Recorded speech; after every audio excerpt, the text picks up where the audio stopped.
Hello, everybody, and welcome back to another episode of Clear the Backlog podcast. This is episode 7 now in July. Yeah. For those unaware, the Clear the Backlog podcast consists of myself, Danny. Hello. Danny. You're on one of these sides. You're either up here or you're over there. I don't know. And each year we pick 12 games at the beginning of the year and spend the next 12 months playing through them, or not, if other things are more interesting. I don't know. But before we get into all of that, Danny, how's June treated you? Bit rubbish. I've been sick for the last 2 weeks. It's been hot as well, so it's like the worst time to be sick. Yeah. Today's the first day it hasn't really been oppressively hot. I actually put trousers on for the first time today. And then, because my shorts, I've been wearing them so much, they need a wash. And I have one pair that fit me well. So I was like, oh, they need a wash. I'll put some trousers on. It's a bit cooler today. And then a few hours passed and I was like, it's too damn hot still. It's still 20 degrees and so I went out and bought some shorts. Nice. But yeah. Yeah, I say today is the first day it hasn't been oppressively hot. I mean, it's still 20 degrees, which is about 20 degrees too hot for me. But yeah, it's down from the 27, 26 that we've been getting with close to 90% humidity. So it's horrible. It's just bad time. It's just a bad time. Yeah, I mean, at least it's not as bad as down south. Down south they've got 35, yes. 37 in some places, so I am thankful to be up here at this time of year. Yeah, I frequently tell people, I live in the northeast of England for a reason. I cannot handle the heat. Yeah, you would melt. For sure. I've been hot places before on holiday and stuff, and just no, this isn't for me. I hate it. Can I go home? Yeah, it's not ideal when you're sick. I mean, in a lot of ways, I was I kind of wish I was in work, except for the fact that my work is 40 minutes away, and also you have to work when you're at work. Sure. But they have aircon there, obviously, so it's way better actually when it's hot to be at work in a lot of ways. Pros and aircons. At home, it gets pretty warm. But actually, Joseph's been doing a pretty good job of closing all the blinds, and all the curtains on each side of the house as the sun moves over. So now it's afternoon, so you can open the curtains on the side of the house that this room is in, because the sun's gone past the other way, so it won't heat up the room too much. That is good. I mean, you can tell in here. I mean, I've got the blinds closed over here. Yeah. But the double doors into the office don't have blinds because I ran out of money and lost my job, and I haven't gotten around to buying blinds for that yet. So luckily it's not too bad in the morning, but in the evening or the afternoon when the sun makes it into the office directly, it just becomes a sweatbox, and it's unpleasant for all involved. I mean, it's not that sunny today, but it's getting to that time where it would start be coming in, because we're actually recording during the day today. We are, yeah. Which is crazy. Through some weird coincidence of me not having a job and you being off work, we decided, hey, why not get a jump on things and record in the middle of the day instead of for the record, I'm not still sick. I am just taking annual leave because it's actually my birthday this week. Woo! Happy birthday. Which I already had booked, but yeah, I was sick for the last 2 weeks, then it rolled into my annual leave right now. Hey, it's alright. I'm gonna be off for 2.5, 3 weeks at the time I have to actually go back. You got any big plans for your birthday, or are you just gonna chill? No, nothing specific. I'm gonna maybe try and paint this room. Ooh. But I was oh, should I do it? Because then I'm gonna want to maybe be in the room and play games in here, and then it'll stink of paint and you have to air it all out and stuff. Yeah. So maybe I shouldn't do it this week. But I was actually, I've got quite a few games I could play on either my PS5 or my new Switch 2, spoilers, Oh, that I bought, so I can do those downstairs out the way while this dries anyway, so I think I probably will try and get it done. nice. Yeah. Nice. And you have some big news. I do have some big news. I got a job. I'm starting in about 2 weeks. Which is very nice. Just as I was losing hope, I think Yeah. I don't think I'd actually said to anybody, but I kind of said to myself, it was like, I've got one interview lined up, and if this interview doesn't work out, that's it. I'm gonna stop looking for DevOps based roles. Gonna look for something entirely different. Anything. For anything really, just to get some money coming in. But yeah, found out the same day I had the interview that I got the job, which was a huge relief. And yeah, that was, God, it's crazy to think that was only 2 weeks ago, or 3 weeks ago. Because it's been, I've just been doing so much around the house, been doing garden work, housework, and things are finally looking up, which is good. It's a good time when you've got a place secured, like you've signed the contract for a job, but you're still waiting to start because you're like, I don't have to look for jobs. I don't have to spend my time doing that.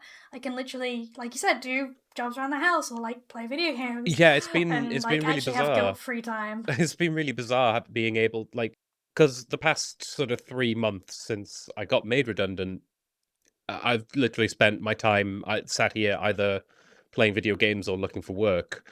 Mostly looking for work, but yeah, we've been playing video games too, as evidenced by this entire podcast and all the time. and the YouTube channel. Exactly. And then I found out that I got the job, and then the next day I was kind of sat here, just kind of twiddling my thumbs, being like, "What do I do? What do I do now?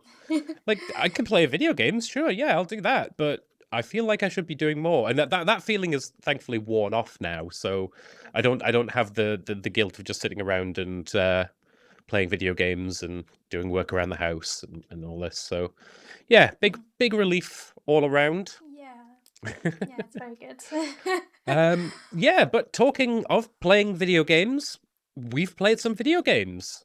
That's what we're here to talk about. Yeah, so we will start with you, I think, Danny, because I've got me. I've got one game to talk about. You looks like you've got one and a half ish. Yeah, one and a bit. Yeah. So let's start with you. What have you spent this past month doing? Yeah, so I guess I was probably near the start of the month now. I played some Dredge. So I really like this game. It's basically a fishing dredging game. Yeah. Where you dredge up items, materials, and obviously then you also go fishing. And it's got this progression loop where you like upgrade your ship, upgrade your gear, like your rods. You can get trawling nets where they just like float behind you and catch fish while you're just moving. And then there's more active ones like the rods, which has like a little mini game where you have to like press a button at a certain time to catch it more efficiently.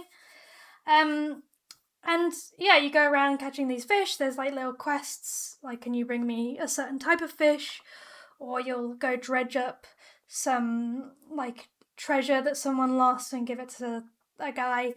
And then the main thing is you're trying to find like these relics, these like mysterious relics for a guy on an island. That's like the main quest. And there's 5 different islands. You start in the middle one, which is where the guy is. And he's like, please go find these things. So you find the one that is in that area. And then once you've done that, it's like, I suggest you go over to this next area next. So it like points you in the direction. Yeah. And for that area, you might need some extra rods that do different types of fishing to be able to actually catch what you need. And all this kind of thing. And you unlock like bombs to clear rubble out of the way to get certain things. And all that kind of thing. And in the meantime, you're also upgrading your ship with materials you find and money and using money to upgrade stuff, which you get through selling the fish. So yeah, and while all this is happening, you are also kind of battling this spooky nighttime stuff that's going on. So it's kind of, well, at the first you don't really know what it is. Yeah, And you're just kind of like, they're just like, don't go out at night. there's a It's day-night bad. cycle, and everybody's kind of like, hey, Yeah. go fishing, but not at night. Oh, not at Yeah, night. don't go fishing at night. And there's certain fish that you can only catch at night, so Yeah. it does kind of prompt you to do that. Although not loads, there's only some that are nighttime fish only. But if you do go out at night, there's like a panic meter type thing. It's not obvious how far along that panic meter you are because it's like an eye that like flashes. So it's not obvious like 0 to 100%, for example. It's just like a flashing eye. It's very, very much and vibes. It looks quite bad. It is vibes based for sure. And then like as your panic increases, things will start to happen. Some rocks will maybe appear not too far in front of you that you'll have to like avoid. There's sometimes like a spooky boat that comes to try and attack you or something. Sometimes there's like eyes appear in the horizon. There's all sorts of stuff that can happen. And it's quite spooky in that aspect, at least at the start it is. Yeah, it's got a weird mix of like chill but also spooky. Yeah, the days are pretty chill for sure. And then the nights when you're like, oh shit, I've been out too long, I'm too far from port, I need to get back because it's like 6 p.m. and it's starting to get spooky. But it definitely gets a lot less scary the more you play. Because as you're like upgrading your ship, you're allowed essentially more hits before you would die. And there's also like you can get better lights, so you can see further and see better, which also helps because obviously if a rock's popping out in front of you, you can see that sooner and you're less likely to hit it. You can also go quicker because you'll get engine upgrades and that kind of thing. So some of the stuff will chase you. And if you can just outrun it, like, it's not that scary because you know you can outrun it. Yeah. Which happened a lot at the end of the game. I was just like, I can outrun you, I don't care about you. And then there's also, like, abilities. So whenever you find a mysterious relic and bring it to this guy, you get a new ability. So one of them is, like, automatically fish up fish within the closest fishing spot to you. But they'll probably be stinky and not very good quality. But, you know, it's one option. But one of them that really kind of makes it trivial is like this banish ability. There is a cooldown on it, but you can click it and anything around you that was attacking you will just like fuck off for a bit. And it lasts quite a long time, so it's usually enough time to get you somewhere like far enough away or closer to a port enough to be able to be fine. Yeah, it works a lot like a repel would in a Pokemon game. It just kind of keeps things away from you for a certain amount of time. Exactly. So once you've got those kind of abilities, it becomes a little bit trivial. The spook aspect of it, in my opinion, anyway. I didn't really mind that particularly, though. And like, also when you know the mechanics better, you can also just avoid it. Even at the beginning of the game when you're not as equipped and you're not as kitted out, it's not that scary. It's not front and center horror game. It is front and center fishing game, but it's got a little bit of a spooky vibe to it. It's not a horror game exactly. You can mostly avoid the spooks. Like I said, there's only a few that really require you to go out at night. I think there's maybe only 1 or 2 that require you to go out at night that are main story type things. So there's not enough of that to be like, you have to go out at night, you have to deal with this. So yeah, it's not that spooky. Definitely accessible to people who are a little bit wimpy if you wanted to give this a go. Because I am also kind of wimpy in a lot of ways. Until I start to learn. Yeah, sure. I love horror games. I'm a huge Silent Hill, Resident Evil fan, and some other games that maybe aren't quite as good. But that's the thing. You start off these games feeling like really weak and underpowered, and you don't know what's out there. And as the game goes on, you find more weapons. You get more confident in the things that you can do, and it becomes less scary. It's just the sort of the the way horror games nature of tend it. to go. Yeah, I think the ones I've struggled with personally the most in terms of like horror ones are firstly first person games, because it just makes you feel like you're more in it. Sure. And then secondly, ones where you can't actually fight back. So like Outlast, I played like an hour of Outlast and gave up. I was I like, hate this is Outlast jump because I scares think and it's I a hate bad it. I game. can't fight back. I mean, it might also be a bad game. I didn't really get in enough to actually really critique it properly, I feel like. Yeah, I Um, just didn't. I did not enjoy what that game was trying to do. Sure, it was a bit. yeah, It was a bit scary being chased the first time, but if that's the only weapon in your arsenal is, oh, here's another big guy who's going to chase you around some more, and you can't yeah, see because you've got run out of batteries because we've purposely not given you a lot of batteries to make it more scary when you're being chased by the third big guy, and it's like, it's just yeah, no, I annoying. just. Yeah, I found it annoying as well because like checkpoints and stuff. But I mean, we're not here to talk about last. But that's like I didn't finish that game. Um, but sometimes like even dying once is a way to get over spooks. Like Mm. I think that's a top tip. If you are like too scared, let it kill you. Just sit there and be like, I'm gonna let it kill me. It won't be that bad. Like when maybe just after you've saved or something, so you're not gonna lose any progress, and then see that it's just you just restart from where you Yeah, were. it's a lot It's of not actually that bad. it's a lot of fear of the unknown. Like, I don't know what's going to Yeah, happen when this enemy catches me. And then you see it and you're yeah, like, okay, that wasn't that bad. And the next time it happens, you're like, okay, just did the same thing or a slight yeah. variation on that same thing. And you're like, okay, yeah, So I can handle this. This is all right. yeah.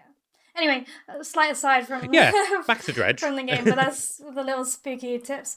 Um, but yeah, so it got a bit less scary. I will say, so I 100%ed this game. Like I did all the achievements, caught all the fish. There are like certain variations of the fish which are called aberrated versions, and they're like a percentage chance to get this weird, messed up, mutated version of the fish. They have Yeah. names. Some of the fishes have fish. Fish Fish is or the plural fishes, of I fish. guess. Yeah. I um, think fishes is an acceptable plural. they I'm not, is it I okay? think That's so. cool. So they some of the fish will have like multiple aberration types. Some will only have one, Mm. but there is always one per like type of fish. So in the 100% that includes catching at least one of those types as well. And because I did like all the side quests and everything. There is quite a lot of the game if you do all of that. It can go on quite a while. I think for some people it might be a little bit too long. I didn't mind because I was enjoying just doing the cozy thing. Yeah. And it was kind of, you didn't really have to think about it a lot of the time when you were doing it. So it wasn't like it was super intense gameplay, but maybe something to think about if you're thinking about playing it. You don't have to do everything. Some of the fish, the aberrations that you catch, it is luck based, particularly for the ones that you have to catch in a crab pot.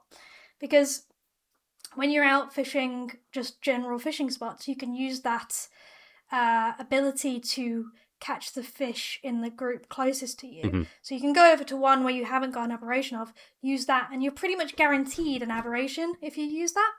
Obviously, there's a cooldown, but you can just go and rest for a bit, and it'll Yeah. be off to cooldown pretty quick.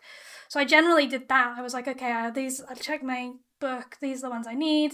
Go over, find the school of fish with those in, aberrated. Boom, I've got it. Like I don't have to wait for the luck. However, for the crab pots, you can't do that because you just have to put the You just put crab them pot down and and have to leave. wait. Yeah. Yeah, so those can be really annoying to get.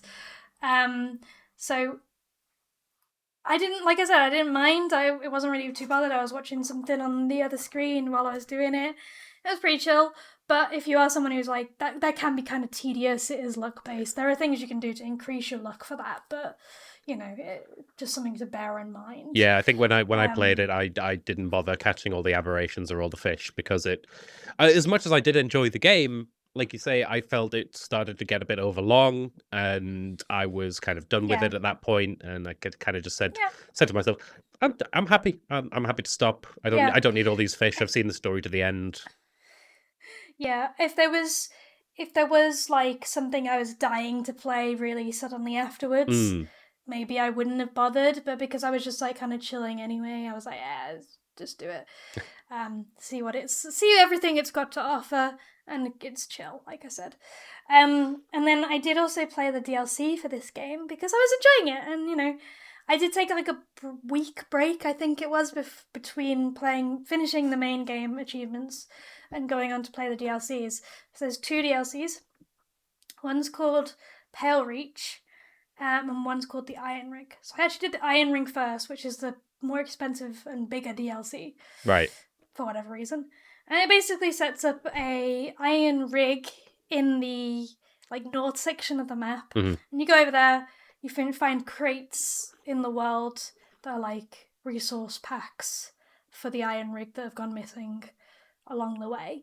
And you bring them to them and unlock different parts of the iron rig. So they build like a factory, a tech workshop, and all these kinds of things. And the iron rig is like drilling into the ground below the water. It's like an oil rig type thing. And it creates like cracks and fissures in the ground spreading out. And similar to the main game, it starts in the middle. Like the first time you go and put something in, it'll crack into the middle area where you started. And then you have to get different gear to fish specifically from these goopy tar lakes that have appeared. And they have new fish, new aberrations of fish. And like I said, you need specific equipment. So they also work on the original fish, of course. Right. But they're like upgraded so they can also fish in the tar. And it's you go to the area, you get certain types of fish, you bring it back to the guy, the researcher. He analyzes them, and then they're like, let's drill some more. And then the crack gets bigger and it goes to the second area you would have gone into in the main game, and it's the same kind of thing. So it's very much more of the same, but you kind of get like a reset somewhat, like on the tools that you need. So that's the premise of that one. So I did all of that one. I think it was about 5 hours. That's kind of what you're looking at for this DLC. And then the second DLC was in the south, and it was like an ice area, like just one ice area. Mm-hmm. And there's like a narwhal in there, which is like the monster that follows you around. You have to feed it fish to placate it. Yeah. And it's quite a small area with a bunch of new fish, ice fishing, so you have to get a new rod for that. You have to find and dredge up some equipment so you can like break through the ice in some places, and you go to different areas, points of interest, and you find stuff and you uncover like the mystery of the ice. That one I actually found a little bit more interesting as far as the DLC went, but it was a lot smaller. It was about a couple hours, but it was actually, in my opinion, a bit more interesting than the other one. But again, they are very much more of the same. So if you are fatigued from the main game, you might not have fun with these. You might need to give it a bit of break. I got them pretty heavily discounted. So I got one of them for £3 and the other one for like £5 or £6. It's always nice. I was pretty happy with paying that amount. I don't know if I would have wanted to pay full amount for it. Right. They're quite expensive. 100% price. I would pick these up on a sale if you want to get them, because they are quite short and they are very much more of the same. They don't do anything crazy different. So do with that information as you will. I was happy paying like a small amount for them, but it wasn't as good if you'd paid full price. Yeah. So yeah. All right. Cool. Excellent. That was Dredge. Yeah, it's a fun game. Go check it out. It is good. I enjoyed it a lot. Like I said, I still did do 100% of the stuff on all of it. So. Yeah, probably worth mentioning. I don't think we have said we are recording this during the Steam Summer Sale. So if you like the sound of any of the games, this will be out before the end of the sale. So if you're listening to this and you like the sound of some of these games, then go check out the Steam sale. We usually have links below in the video versions or in the show notes of the audio versions for the games we talk about. So if you like the sound of anything, go check them out. Um, However, the next game, the game that I'm going to be talking about, the game off my list, I don't think my recommendation is going to be the one that sells you on this. So I played Undertale, and man, what a disappointing game. Honestly, I was just like, For the record, I enjoyed this game. y- I did play it a few years back though, yeah. So so I don't remember massive amounts of it. I to preface this, and also preface this in the original, the first YouTube video, which is up of my playthrough. I started playing Undertale about 10 years ago. The game came out in 2015. I think I started playing in 2016, and I think it was just over 10 years since I last played the game. Never finished it. Only got about 3 or so hours in. So I don't know whether I've just missed like a cultural zeitgeist around this game, or if I've built this up too much in my own head because I'd always heard that Undertale it's really heavily inspired by older RPGs, specifically like Earthbound, which I'd never played up until a few years prior, and the really influential RPG Maker game called Off, which I did play before playing this, and I will talk about that later. Um, but this game sort of takes a huge amount of inspiration from those games and others to try and make its own thing. And well, for those unaware, this is a turn-based RPG, sort of very much in the style of like a Dragon Quest or Earthbound.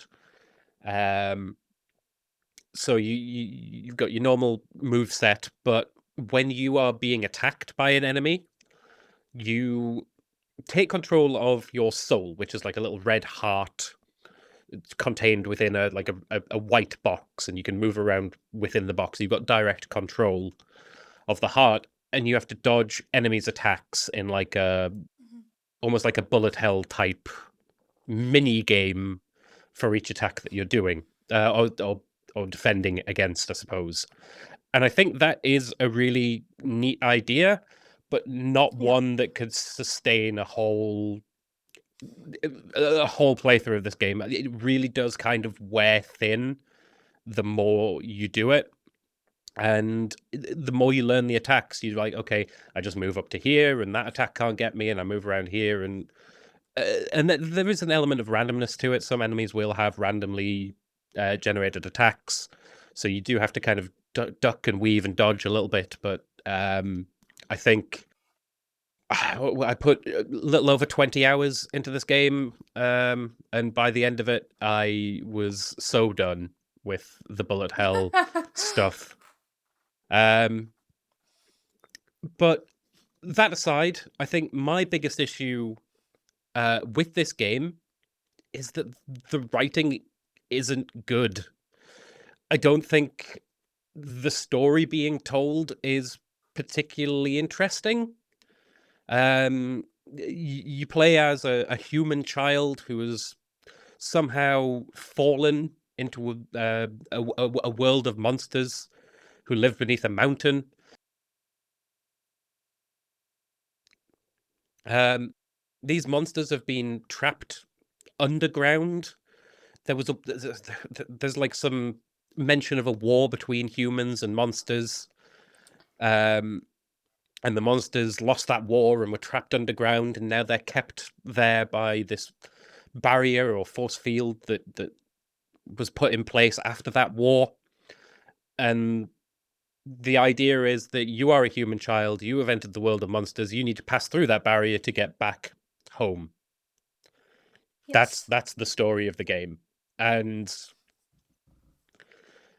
I feel like the because that story is so basic and it is never really kind of expounded upon. You get like a little bit more history about the war between humans and monsters, and I mean like a little bit. You don't get a huge amount Mm-hmm. told there. You kind of find out the inciting incident for it, I suppose, and then and then stuff happens, and then the game starts.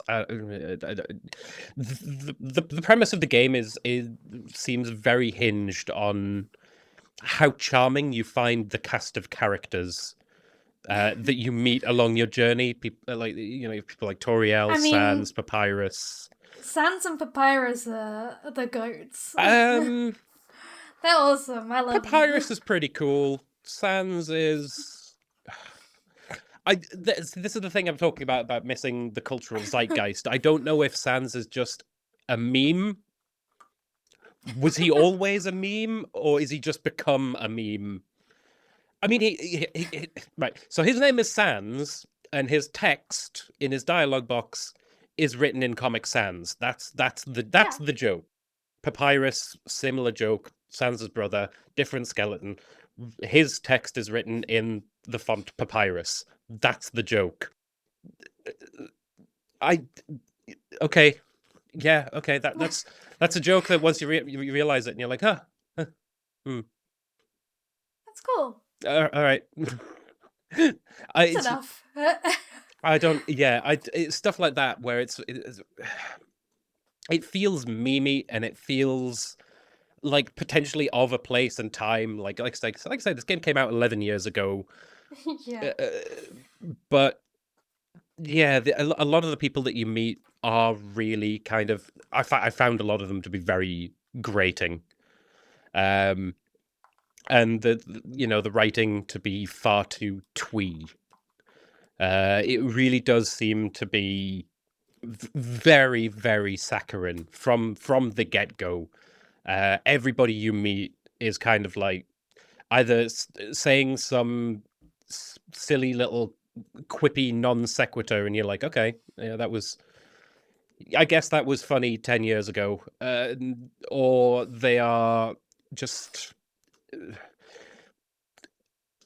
every problem in Undertale that you encounter as the first human down in this world for whoever knows how long.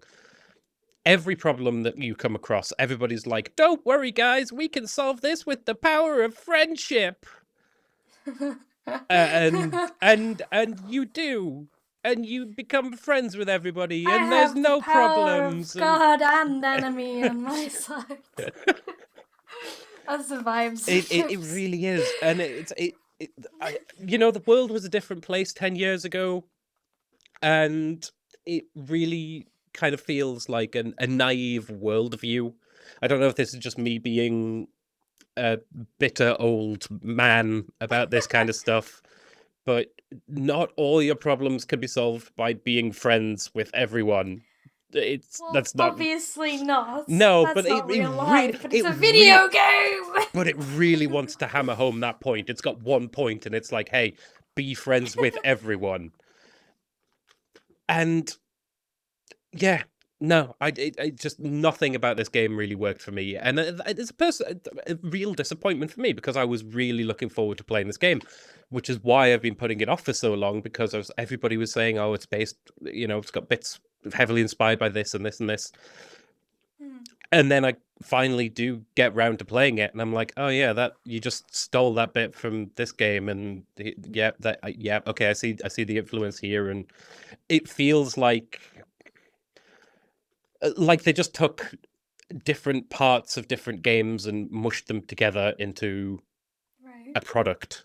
Um, Yeah, that's interesting because obviously I didn't play any of the. I assume I didn't play any of the games that it was inspired by, so I didn't notice or see that at yeah, all. So yeah. I was just seeing the finished project like from fresh, I mean, there is essentially. straight up a bit in Undertale where you are being sort of pursued by this evil robot. You'd say evil robot, called Metaton, and he sings you an opera which is set on the exact stage, and I haven't actually gone back and checked, but it sounds like very similar melody to the opera scene from Final Fantasy VI. And I got to that bit and I was like, this is the set from Final Fantasy VI. what is going on? And then the robot sings you a song, like sort of happens in Final Fantasy VI, and it was like, okay, yeah, I've played Final Fantasy VI. I've played this game. I get it. Yeah, good. Um, but yeah, a really really disappointing game. I did play through sort of all three different endings, I guess, starting with the neutral run, going to the pacifist, and then finally doing the genocide run. I understand that there are like minor changes in cutscenes if you do stuff post the genocide run. If you do like if you try to do a pacifist run after doing genocide, or if you do another genocide run after doing it the That's a first lot, time. though. And I was like, I'm just going to look it up, and reading it, I was like, yeah, if I think that it just would not have been worth it for me. So, Yeah. I will say that the my favorite part of all three of those runs is the final boss fight in the genocide run, which is against Sans. And this is the moment where it felt like the combat kind of worked the way it was supposed to, as like an actual bullet hell and pattern recognition and everything there. So you fight him, and he is the only enemy that thought to dodge your attacks. So you kind of have to keep dodging his attacks while he dodges yours until he gets so tired that he just doesn't dodge your attack anymore. And I still didn't care about the absolute relentless hitting you over the head as a player of uh, hey, it doesn't matter if you're going to kill us all because our friends will save us along the way, even though they don't. But that's still the message of the genocide run, I guess. Um, but that one fight did almost get me liking the game. It's just a shame that it came sort of 20 hours into a 15 hours into a 20-hour experience, and then that fight took me like 5 hours to do. Yeah, I mean, you're saying that each attempt was like 10 minutes or something. Yeah, roughly, yeah. Um, From so this is another thing that really annoyed me, is like when you lose that fight, you have to sit through the game over screen. You have to select that you want to try again. Then you have to walk from the checkpoint up to the boss fight and sit through some more dialogue. And that's about 30 to 45 seconds of yeah, nothing when you just want to get back stuff you've into the already boss seen. fight. And that really did sort of irk me quite a lot, just Yeah. having to wait so long to do that. Yeah. Would you have enjoyed it more if some of the other like smaller enemies had like bigger, like not as hard as Sam's, obviously, Yeah. but like bigger, like bullet hell type things going on? Do you think that would have been more appealing? No, I don't think so. I think that would have just Okay. made a game I wasn't enjoying all that much longer for the sake of it being Just would have longer. made it harder. I think, I think the enemies being fairly easy to defeat once you learn, exactly what you need to do to either fight them or befriend them, or Mercy. just mercy them till they go away. Um, but I think that the boss fights in the games were really disappointing. The boss fights against, like um, the first fight against Papyrus, Undyne? Undyne, you fight against Toriel and Asgore, and I think those fights were Yeah. really underwhelming. And the first time that it felt like, hey, this is actually interesting, is probably the first fight against Undyne in the genocide run, where you kind of have to play almost like a DDR style rhythm game to defend against her attacks, and then it builds on that a lot more when you fight Sans at the end of the genocide run. But yeah, massive disappointment for me personally. I don't like not liking games. I don't think anybody Yeah. dislikes. I don't think anybody likes Spending your time disliking on something.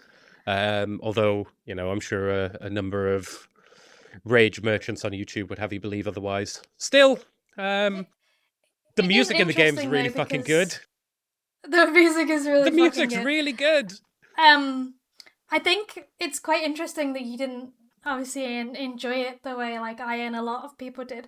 I am by no means a super fan of this game. Yeah. I played it once. I played a neutral run where I killed some things because I couldn't figure out how to not do it. Yeah. At the time, and what I find interesting though is like how obsessed some of the super fans are with this game.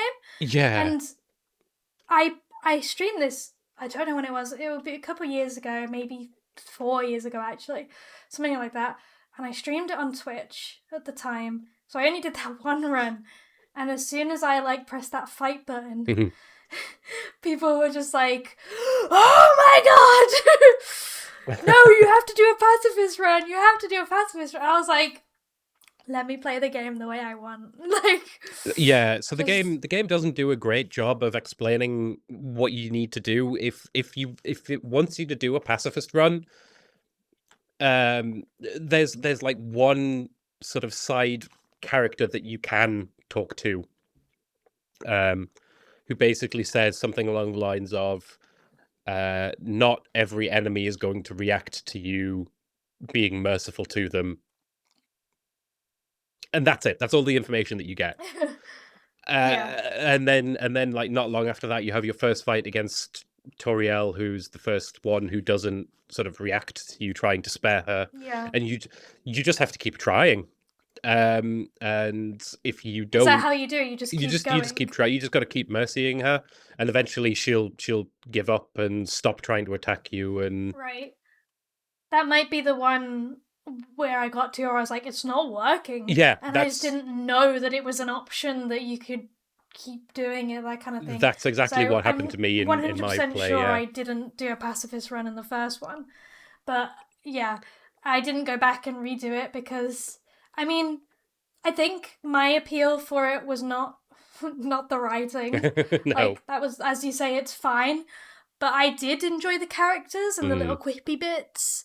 Like, there's nothing in my mind that I'm like, yeah, that was a great joke. Like, I can't remember the jokes right now, but as I was playing it, I was like, oh, that was the funny little bit. Oh, that was cute. Like, some of the characters are cute, and like, I found it like interesting. Mostly trying to figure out how to like make the people like me. Yeah. And so I could mercy them. So like the frog, you have to compliment. I don't have to accurate, but that's like the kind of thing where like you compliment him, or you do something else. You make it hotter or something. I think one of them is, so that they're more comfortable or something. So I found that interesting, even if like. And the concept of like the heart movement and everything was quite interesting. And as I said, because I hadn't seen any of the other bits, maybe I was more tolerant to the bits that it had just taken from the things. Yeah, I think well. it's just a matter that time hasn't been as kind to this game as maybe it was relevant, 11 years ago. Yeah. I think a lot of what I did kind of like about Undertale, I've seen done better in other games that have come out since. And the bits of Undertale that I did like, I've also seen done better elsewhere in games that came out 15, 20 years before. So I think there's just it's taken all these little bits and it's made it into its own thing, and it's slapped a story around it, and for some reason people went absolutely insane for it, and I don't fully understand why. Yeah, no, I don't either, but I do think for me it was quite charming. For me. Yeah, I did not find it charming in the least. So I think, again, I don't know if that's just me being a bitter old man or what, but opinions are opinions. Opinions are opinions. Yeah, that's it, and that's what this podcast is. This is our opinions of video games. But yeah, that's me done with Undertale. Yeah, it was a shame. But at least I know now. That's it. That's why we do this, is to play games that we haven't played before and figure out just what the hell they're all about. Exactly. Yeah. All right, Danny, have you got one-ish more for us? Yeah, I've got like half or one, I guess.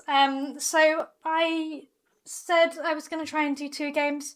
I kind of did try to do 2 games, except I didn't have as much motivation for the second one, and because I was sick, it wasn't one I wanted to play while I was sick, so I lost quite a bit of time, just sleeping through days. So I started Super Mario 64. Now, I mentioned I bought a Switch 2. Who'd have thought it? Hey. I've actually been playing this on my Switch 2. Okay, because so you started playing it on your Switch 1, right? Yes, but And I now transferred all you my transferred data. over to the Switch 2. How have you found? Have you noticed any difference? Because so I've not even seen a Switch 2 in person, let alone held one or played with it. So I don't know just quite what the jump is. Maybe Super Mario 64, because that's you're playing that through the online server, the Nintendo 64. No, No? I've got the trio, Oh, the I can't All remember what it's called. Stars, All Stars? 3D All Stars, yeah. Yeah, so I've got the All Stars one, so it's a Right. game cartridge. So I'm playing it through that. My Switch before was a Switch Lite, so it's maybe a little bit hard for me to say how much difference there is between a Switch and a Switch 2, because I played on Switch Lite, Got you. which is quite different. Mhm. And some of the things I was really excited about when I got my Switch 2, Joseph was like, they have that on normal Switch. And I was like, oh, okay, well, I already had a Switch Lite. You can't take the handles off No. and wave them around and all that kind of stuff on a Switch Lite. So I've been playing it on my TV as well, which so it's massive, so you can see a lot better. But it does look pretty good. When I first booted it up, even on my Switch Lite, it looked pretty good. I was like, oh, this, I mean, yeah, comparable, I guess, to Ocarina of Time, which was also 64. But I was like, oh yeah, it's nice and vibrant, and it looks pretty decent. I think that's held up fairly well. But yeah, then I switched over to my Switch 2. It's very, very similar, but it's on the big screen. It looks even more vibrant, I guess. For context, I've done about 20 stars worth. I googled it. There's 120 120, yeah. total. But you only need about 70 to finish the game. To get to the final Bowser boss fight, yeah. Yes. So that's where I'm at. I haven't played loads of it. But oh my god, this game is hard. I didn't expect it to be as hard as it is. The first few levels are fine. It sets you off nice and easy. It gives you a chance to learn the moves. There's signposts everywhere that you can read. Sometimes I struggled to read the sides because stupid Mario was too slippery on his feet, and he would just skirt around the signs or punch the back of them or punch the front of them. I was like, can you just read it? Anyway. So yeah, the signs will tell you press B to do this, and then if you press B at the right time when you land to jump again, you'll do an extra high jump, and it teaches you the mechanics of all that kind of thing. But as soon as you get a few levels in, you start getting places where you can fall off the map very easily. Very easily. Which is instant death. Yeah. Or instant life gone. And then, particularly one level that was really frustrating with me was a fire level. Because there's certain bits where there's growing platforms and shrinking platforms. They're rising and sinking out of the lava, yeah. Yeah. So I was trying to stand on this little bit because I had to, because the lava was coming in right at the top of the platform. And I was just slightly off, and my toes got burnt, and then it shoots you straight up into the air, but also a little bit sideways. Yeah. So then you're like, oh, where am I going to land? It's really hard to see where you're going to land. It's probably so then you in just more end up lava. Landing in the lava again. Yeah. And doing the same thing. And then you basically just die. It's really hard to recover in a lot of ways from those ones. Yeah. And I was like, oh my god. And I was getting so frustrated. I was like, this is so hard. I didn't expect it to be like this. I thought it was going to be an easy little platformer. And part of the difficulty also comes from the camera, because it's ass. Yep, the camera's terrible. Because it's it's the first 3D Mario game, and they were figuring it out. And it's just shit. The camera is shit. So it's not only that they were figuring it out, it's that they didn't have analog control for the camera.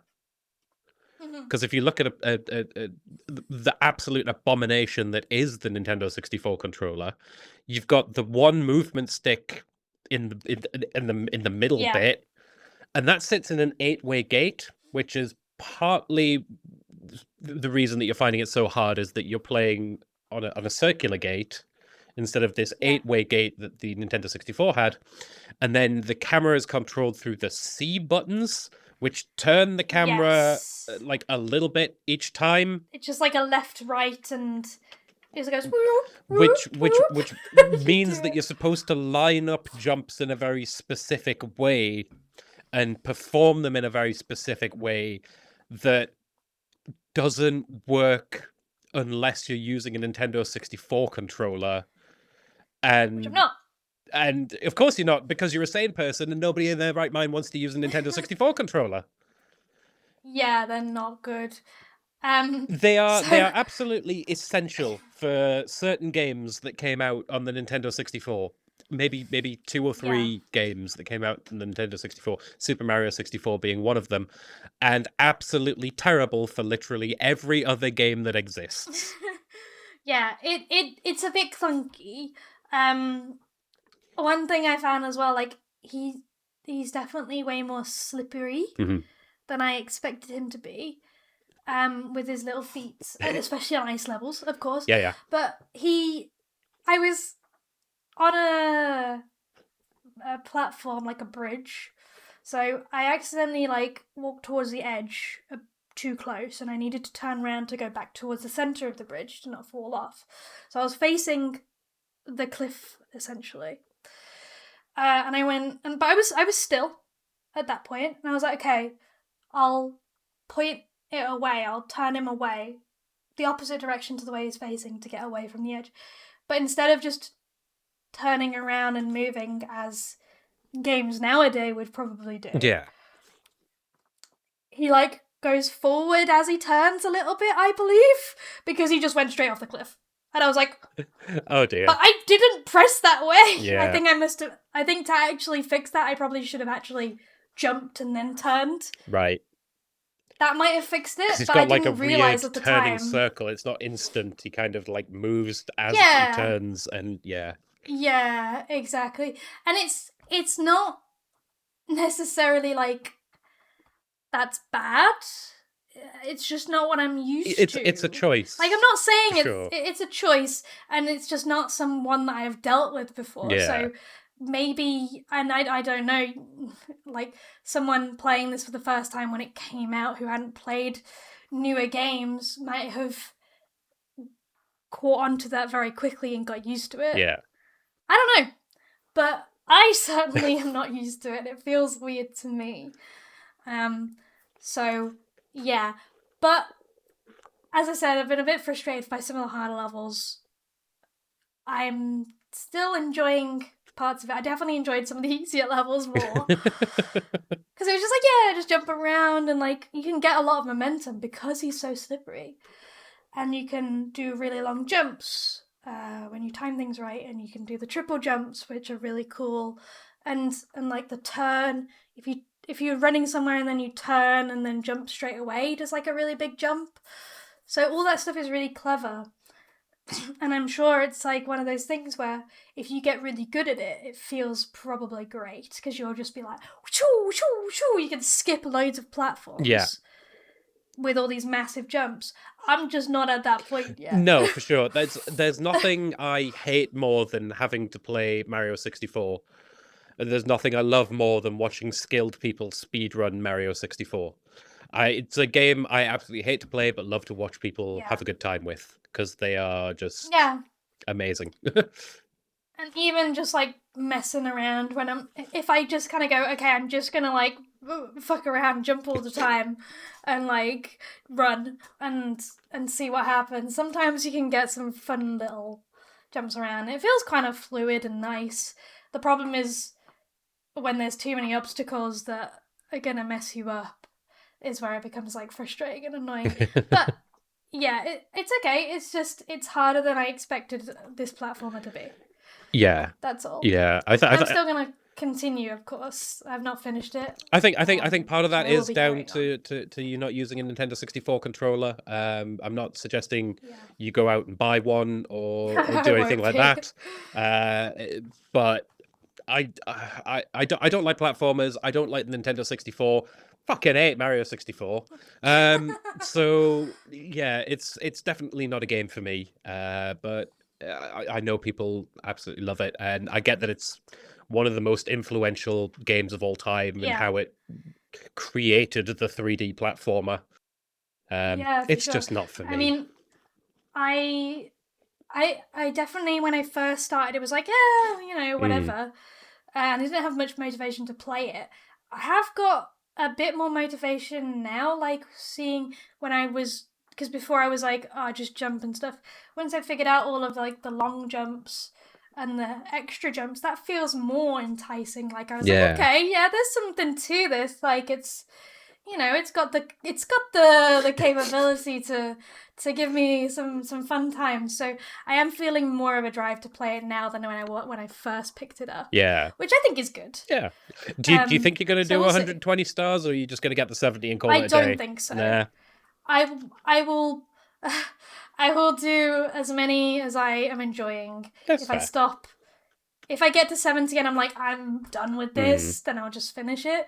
If I'm like, oh no, like some of these levels are really fun, like layouts and like level design is good, then I'll do it. I've already been like shying away from the fire level. yeah. Like I was like, I got 1 star on you. I'm gonna leave it now. Unless I really have to like get past a door or something.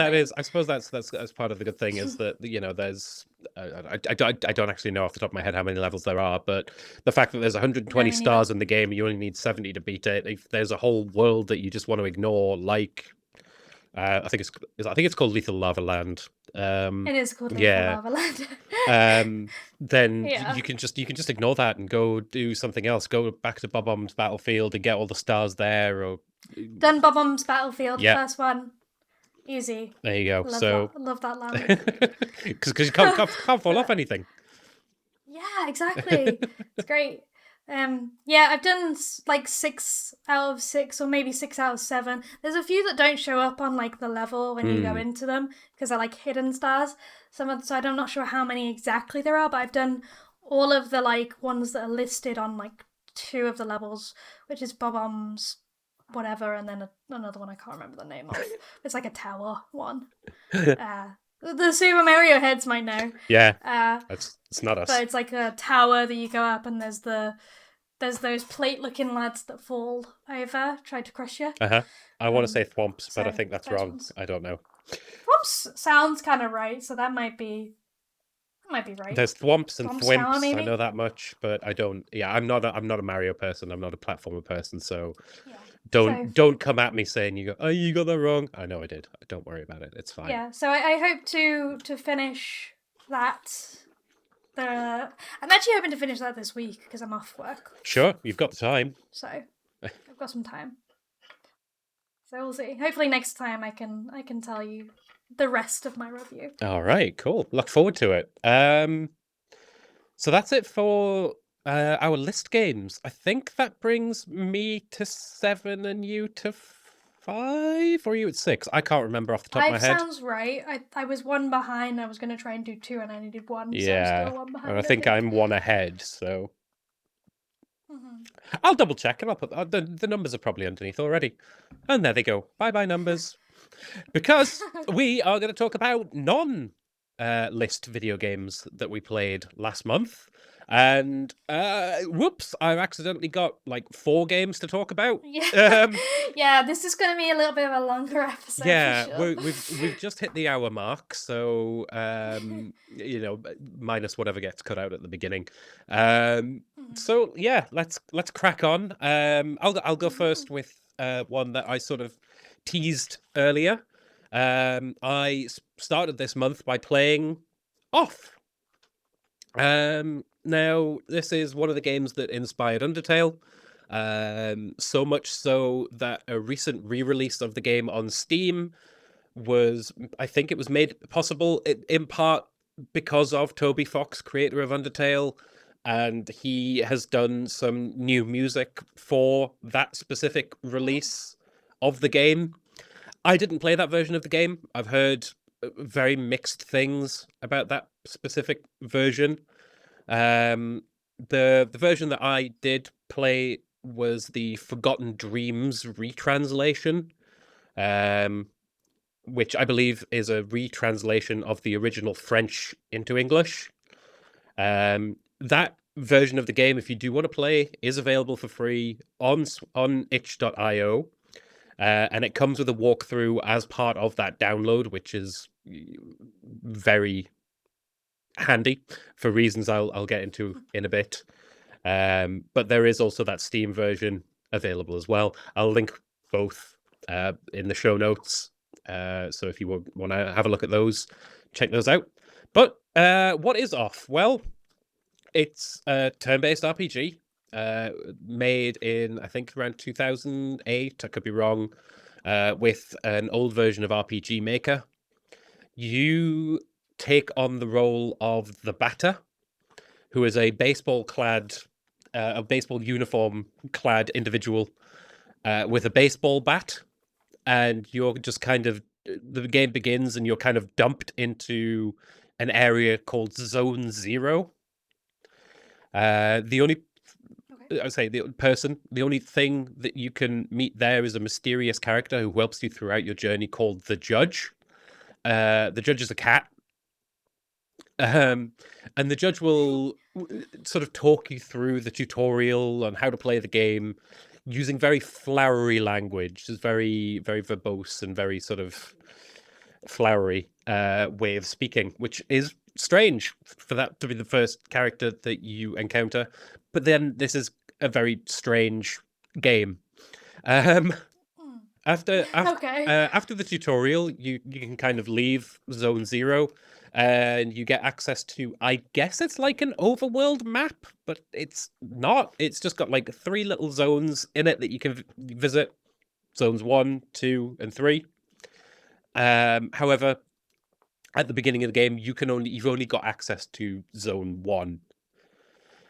The whole purpose of the game, the story behind it, is that the Batter has arrived in this world to cleanse the world, which has been taken over by ghosts.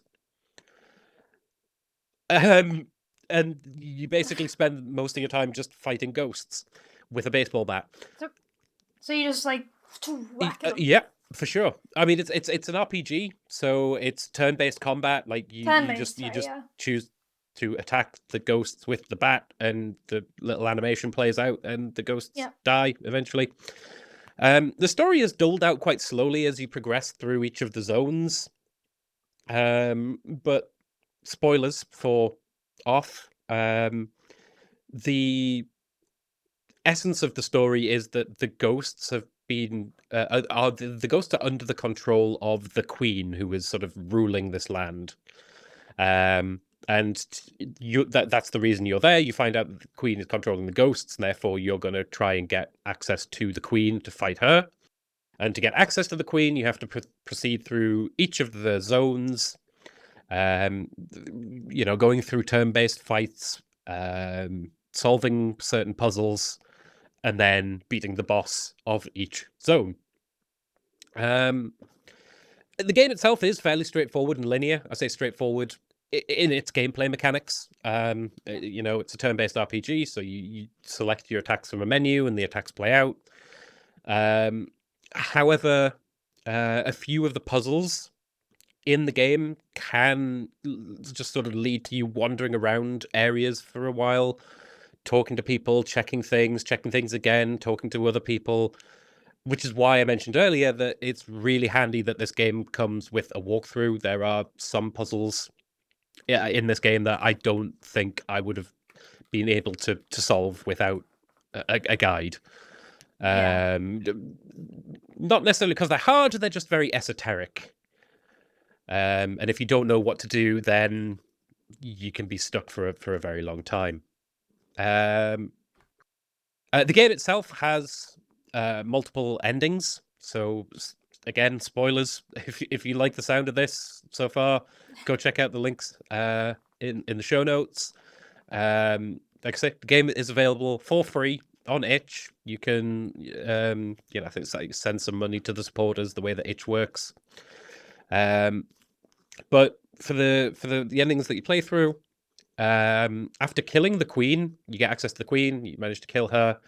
She actually turns out to be your wife.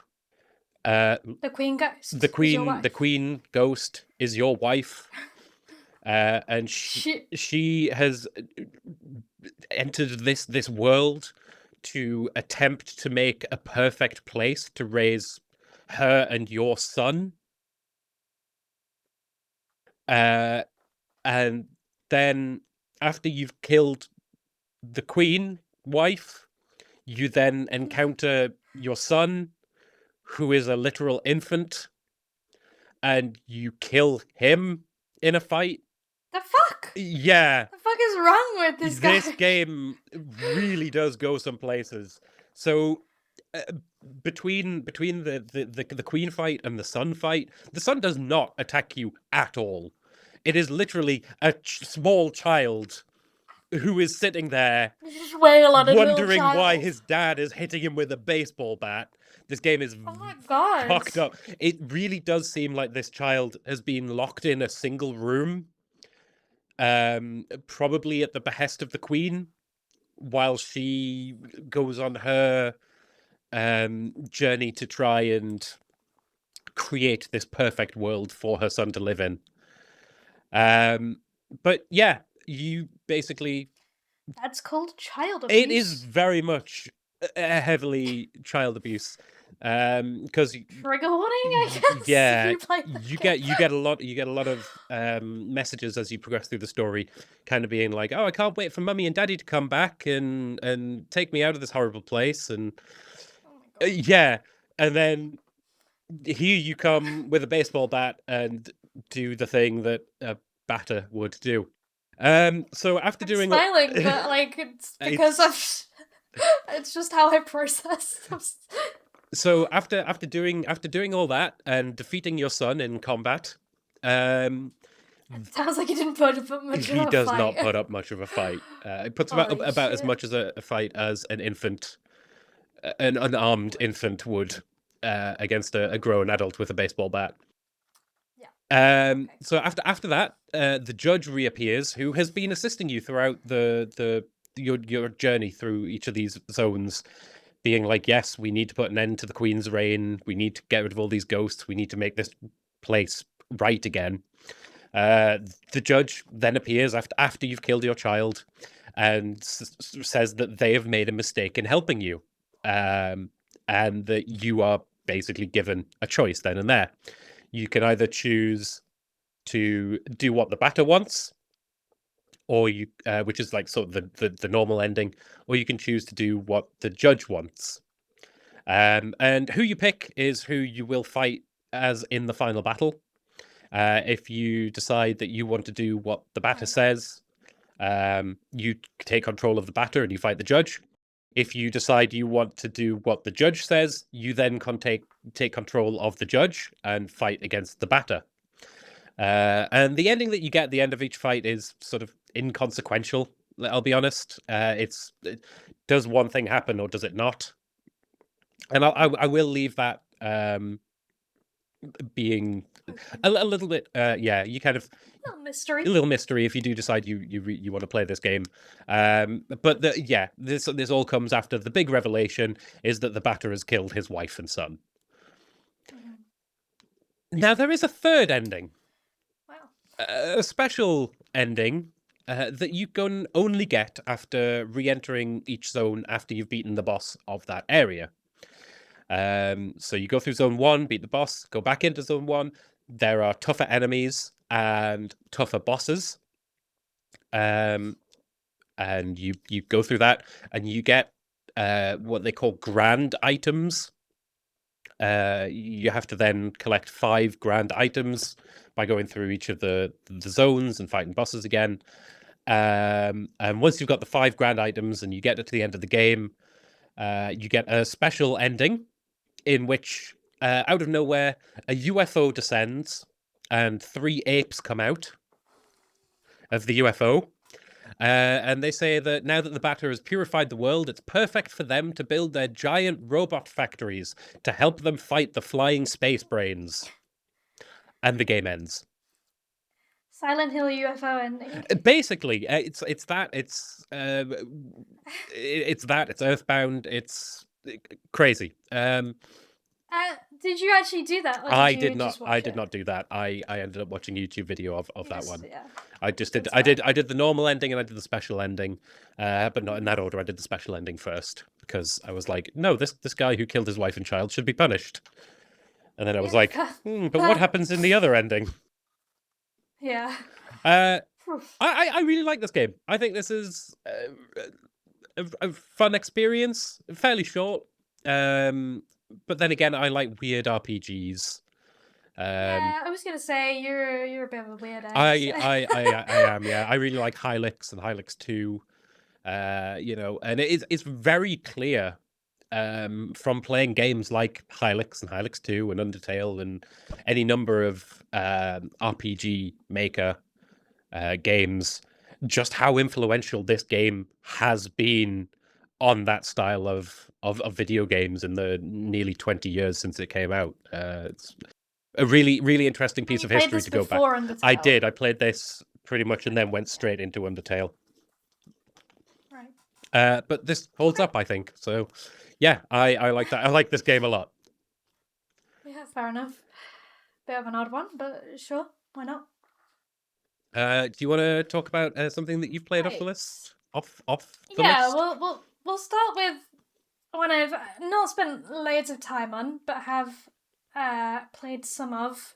So I played a little bit of Satisfactory this month. So I play it for like an hour or two in an evening, kind of after work, with my boyfriend Joseph. Mm-hmm. It's a resource crafting kind of game. It's a tree puncher. It's a tree puncher, Yeah. or rather a rock puncher more often. Sure. Because you start by mining like iron ore. Yeah. By hand, and then you use that to craft manually. But then after like you get a certain amount of stuff, you put it into this like hub, like submit it into this hub, and it unlocks new items, new crafting recipes, and also automation, which is the main part of this game. Mm-hmm. So each tier, like I said, you unlock new things, and that's the basic progression is, okay, I've unlocked these new things, I need to now use these new things to create the new recipe items, and the next upgrade will use those to then craft more things. So it's automation, so instead of punching the rocks, you then set up a miner and you set up like a power supply to run it. At first that is like biofuel. At the moment we are now on coal, so it should be pretty self-sufficient because the mines are like unlimited resources, I believe. Okay, right. Yeah, as long as it's on like a vein, Right, yeah. which are only in certain places around the map.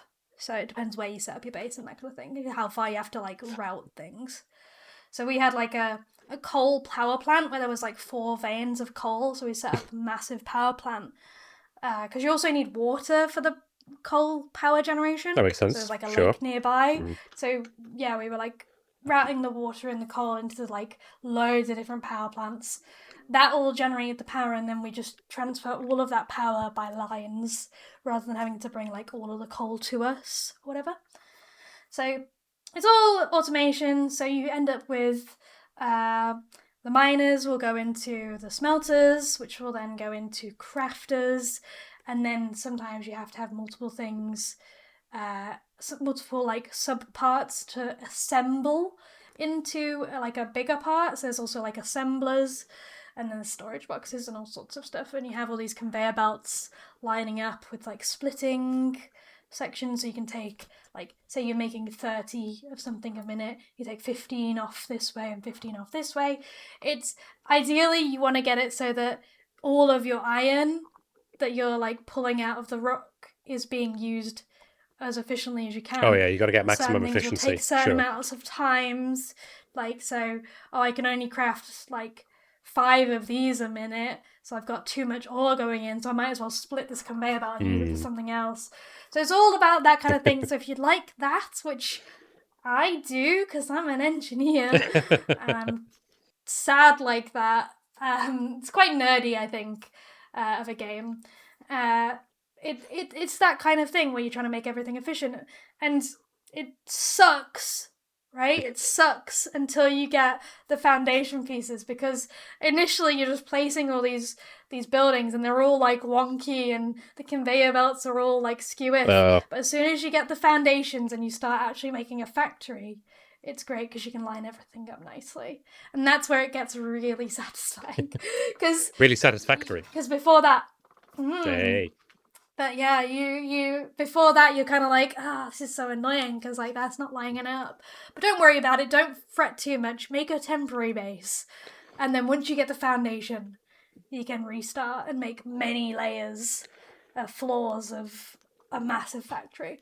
So there is ruin the landscape. There is actually like a point to all this, right? Like it's not like just maybe. an open world sort of Minecraft thing where you can just go and you do whatever you want. And I mean, obviously, I guess you can do that, but that you can explore, and you can do like all the adventure stuff.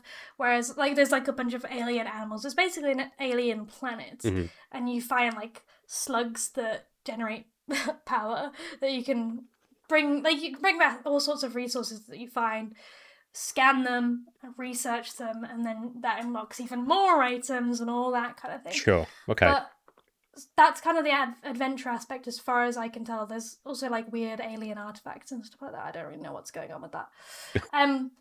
But what was I to say? You generally make the factory. It's not the same as Minecraft where like it's completely open. You can't terraform stuff like that. Right, okay. There are set locations. There's quite a few different maps you can play on as well, so you can kind of do all that stuff. But you do have a goal. That's where I was getting. Yes, right, okay. Goal. The goal is to make like a big space elevator of some kind. I'm not really sure why I'm making it, but that's what the game's telling me to do. Okay. So I made like the base, and then there's like 10 different tiers of like research, and there's all like 5 different things within each tier. Each one like needs different items. So it's like finding stuff to create the stuff that you need to create the stuff to create the stuff to create the stuff. Yeah, and just on and on and on. Yeah. So if you don't like that repetition, don't play this game. Because it is like very much like, we're making items to make more items. Right.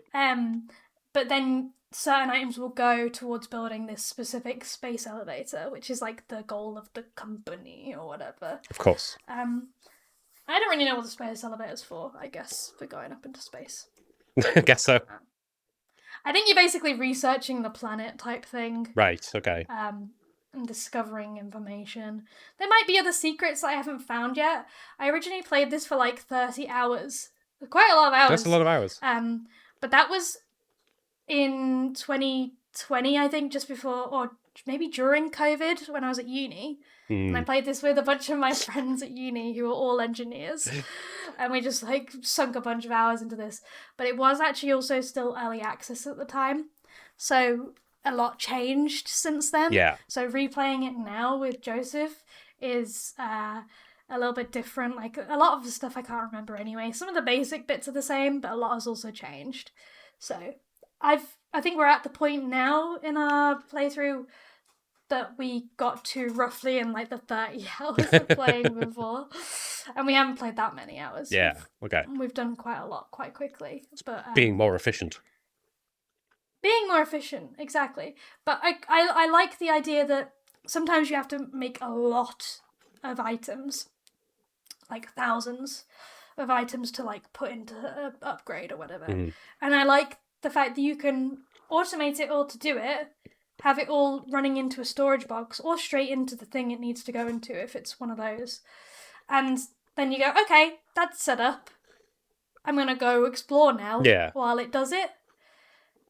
And then it's got like a little milestone, and if it's going straight into the space elevator, which has an input you can put a conveyor belt onto, you'll just see the number go up in the corner as you're out exploring and stuff. So you'll kind of know roughly how much progress you've made. Yeah, do you feel like you get a lot of downtime, like once you've got that something, you finally got a thing set up and it's doing the thing you want it to?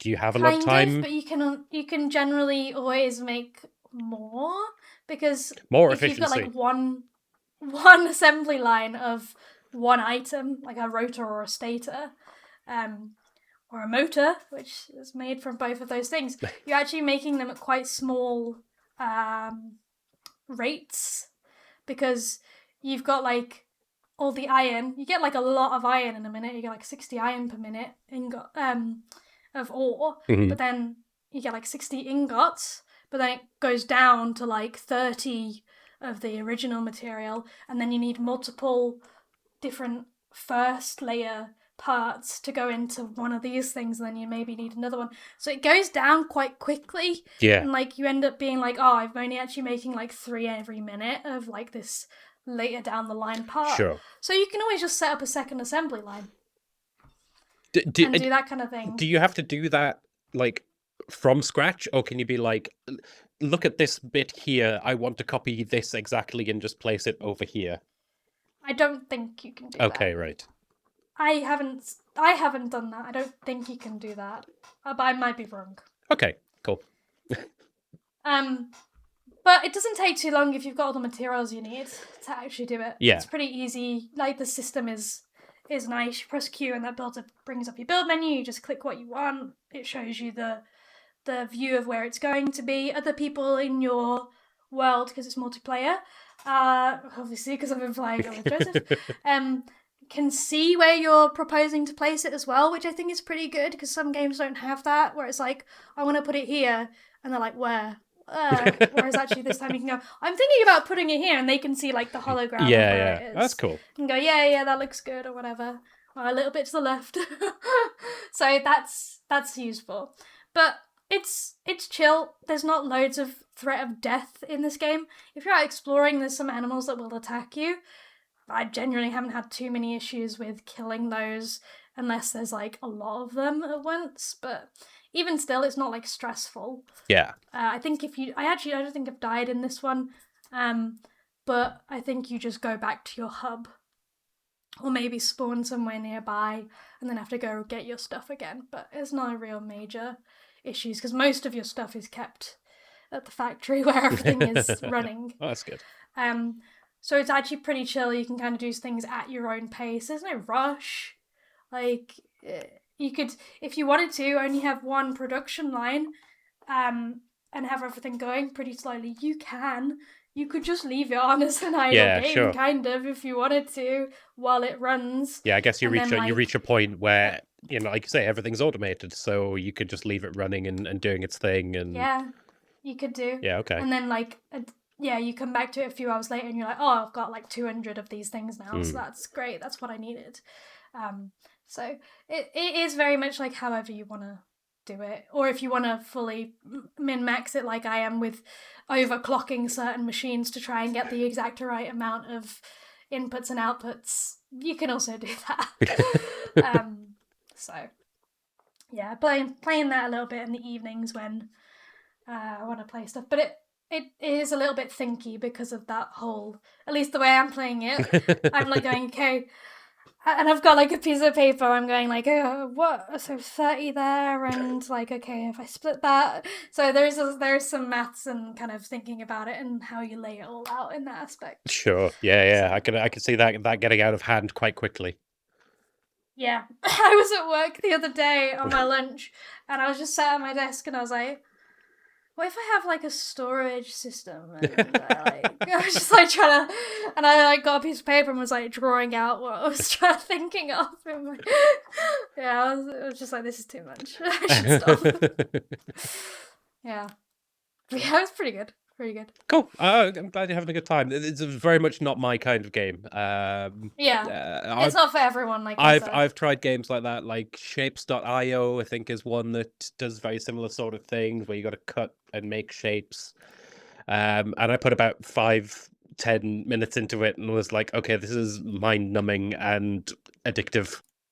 So I need I to stop. think I think some people. I can't say for sure because I've not played it, but some people compare it to like Factorio, maybe.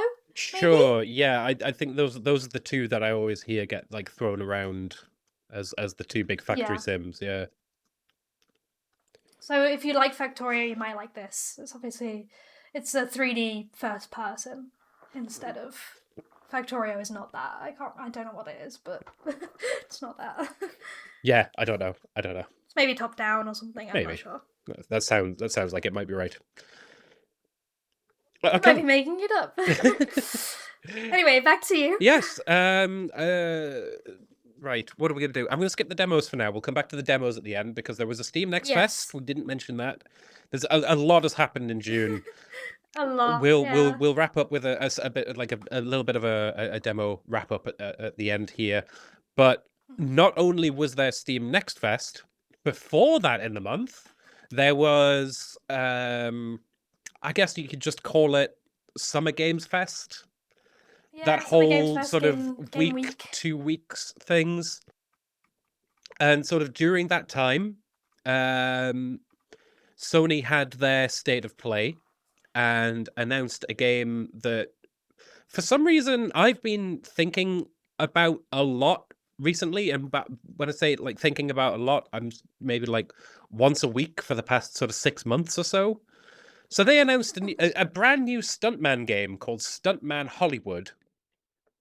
So I decided to go back and check out the original PlayStation 2 Stuntman. Um, Now I initially downloaded the game and played through it through an emulator, the PCSX2 emulator. And as you're playing through that, the game chugs a little bit. It runs a bit slow, which isn't ideal when you're trying to do tight tricks and turns and cornering and stuff like that in a car.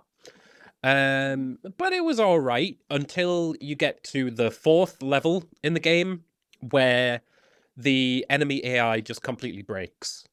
You get about 30 seconds into the thing that you're doing, and the AI just drives straight into a wall and stays there, and Oh, there's nothing you can not what do. you want.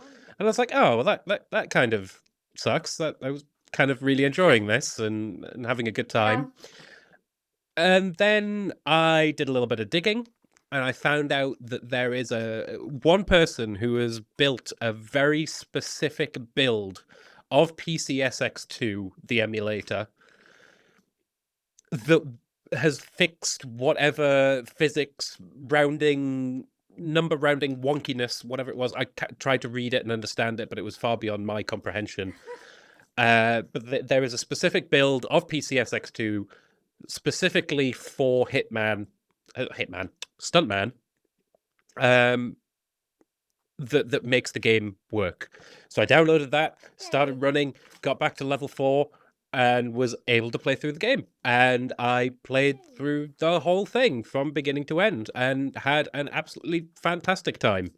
It still had a little bit of that slowdown and wonkiness, but it was a lot less noticeable in the earlier levels in the game, and a little bit more noticeable in the later levels where the levels are longer, you're doing more things are happening on screen. But it was absolutely a fully playable experience. Um, for those who don't know what Stuntman is, it is a driving game essentially where you take on the role of a stuntman performing numerous vehicular-based stunts for a number of fictional film productions, starting off in London doing some sort of low-budget British gangster movie, sort of like a Lock, Stock, or a Snatch type thing, and then eventually working your way up And then the last level, or the last film that you're working on is like some James Bond-esque stunt feast. And the idea of the game is that each level, you are driving through a specific filming location, and you're chaining together stunts as the action plays out around you. And you have to do this within, honestly, quite a strict time limit. If you're too slow or miss a certain turn, that's it. You've got to stop and try again.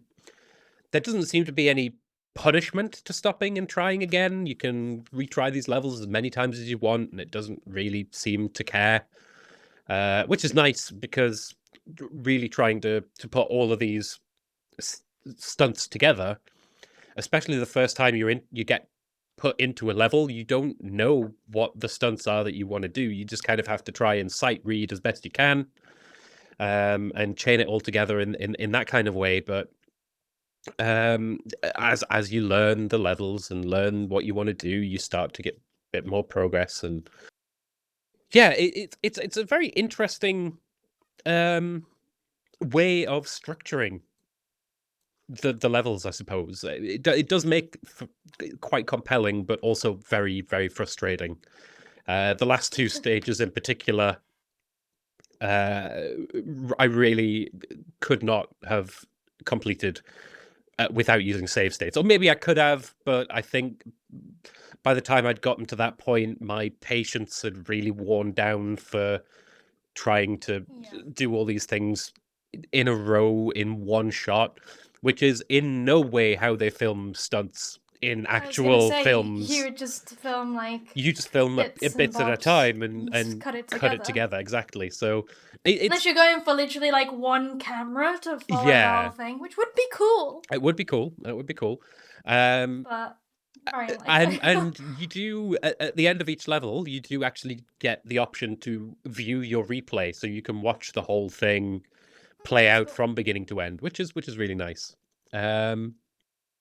The biggest issue I have with the game, and this might be an emulation thing. I don't recall. I did play this originally, like back in the day on the PlayStation 2, and I don't recall having these issues. But that's not to say that they aren't there. This game's like 20 years old. Um, Yep. my memory's not that good. Is the physics are wonky as hell. Several stunts will have you crashing into something or jumping over something. Like you'd crash through a billboard or a lorry trailer, or jumping over a thing that's moving, and you can approach the same jump the same way every time and get like 20 different results. Like sometimes you'll veer off that way, sometimes you'll go straight, sometimes you'll flip in midair. Um, and that does make some of the runs that you're trying to do really, really annoying. You're like, I'm sure I hit that perfectly straight, and then the car veered off to the right just in midair for some reason.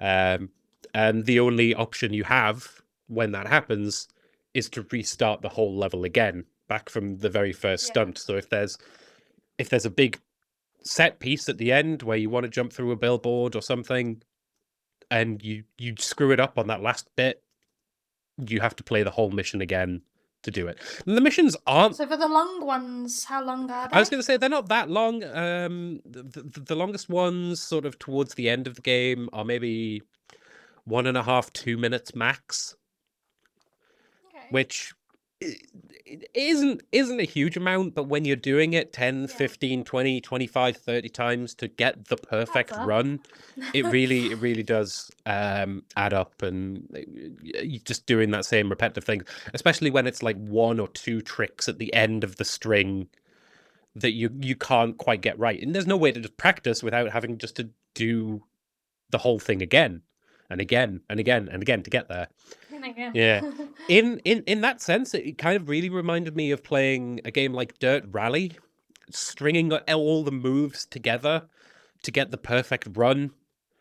it kind of scratches like an area in my brain where I'm like, oh yes, yes, more of that. When it all comes together at the end, and you can go back and you can watch the replay, and it's truly accurate to the stuff that you did. It's really satisfying to see. Oh yeah, I remember when I did that little snaky move through the cars, and almost rolled the car there, and yeah, it's a lot of fun. At the end of the filming for each of the films, you get a little cut together trailer which has some of your replays cut into it. Nice. And that can sometimes lead to you like absolutely screwing up a stunt, but still passing the level. And then they put that screwed up stunt that you had in the trailer because it's like, we want this clip of this thing happening for the trailer. And that's pretty good. I like that quite a lot. That's funny. But yeah, Pretty good. I had a great time playing Stuntman. And I am really looking forward to playing Stuntman Hollywood when that comes out. I don't remember when that, if that date or was even announced for that. So No idea. yeah, I wasn't as on it as you are with that one. But yeah, Wasn't that on my was radar. Stuntman. I'm sure more to speak on that in the future.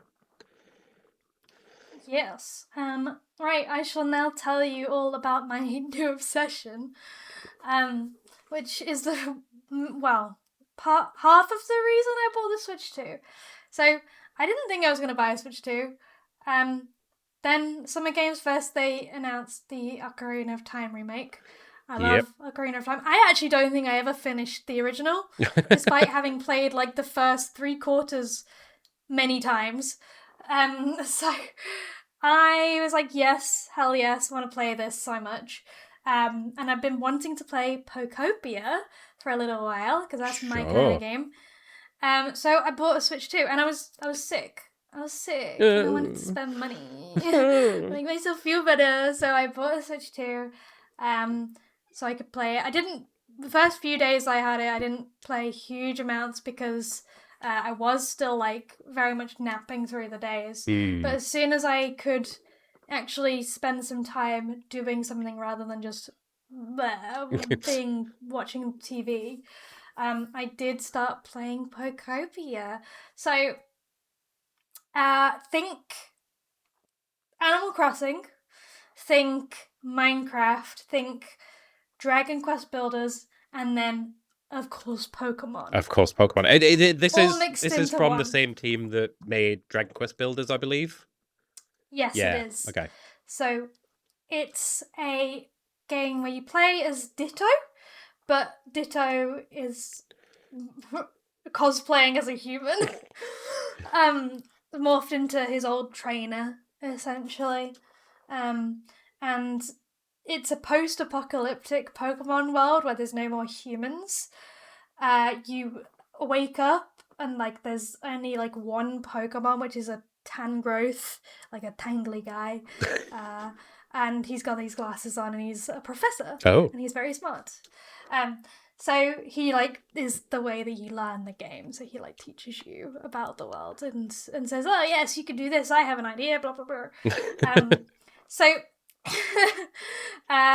your goal is to rebuild the world, make it more habitable for both Pokemon and ideally for humans to try and convince them to come back wherever they've gone.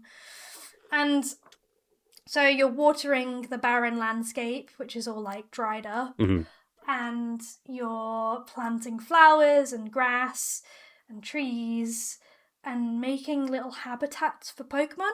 So there's certain requirements, like 4 grass in a clump is a grass habitat, and then there's like shaded grass habitats where you can shade it with a tree next to it or a rock.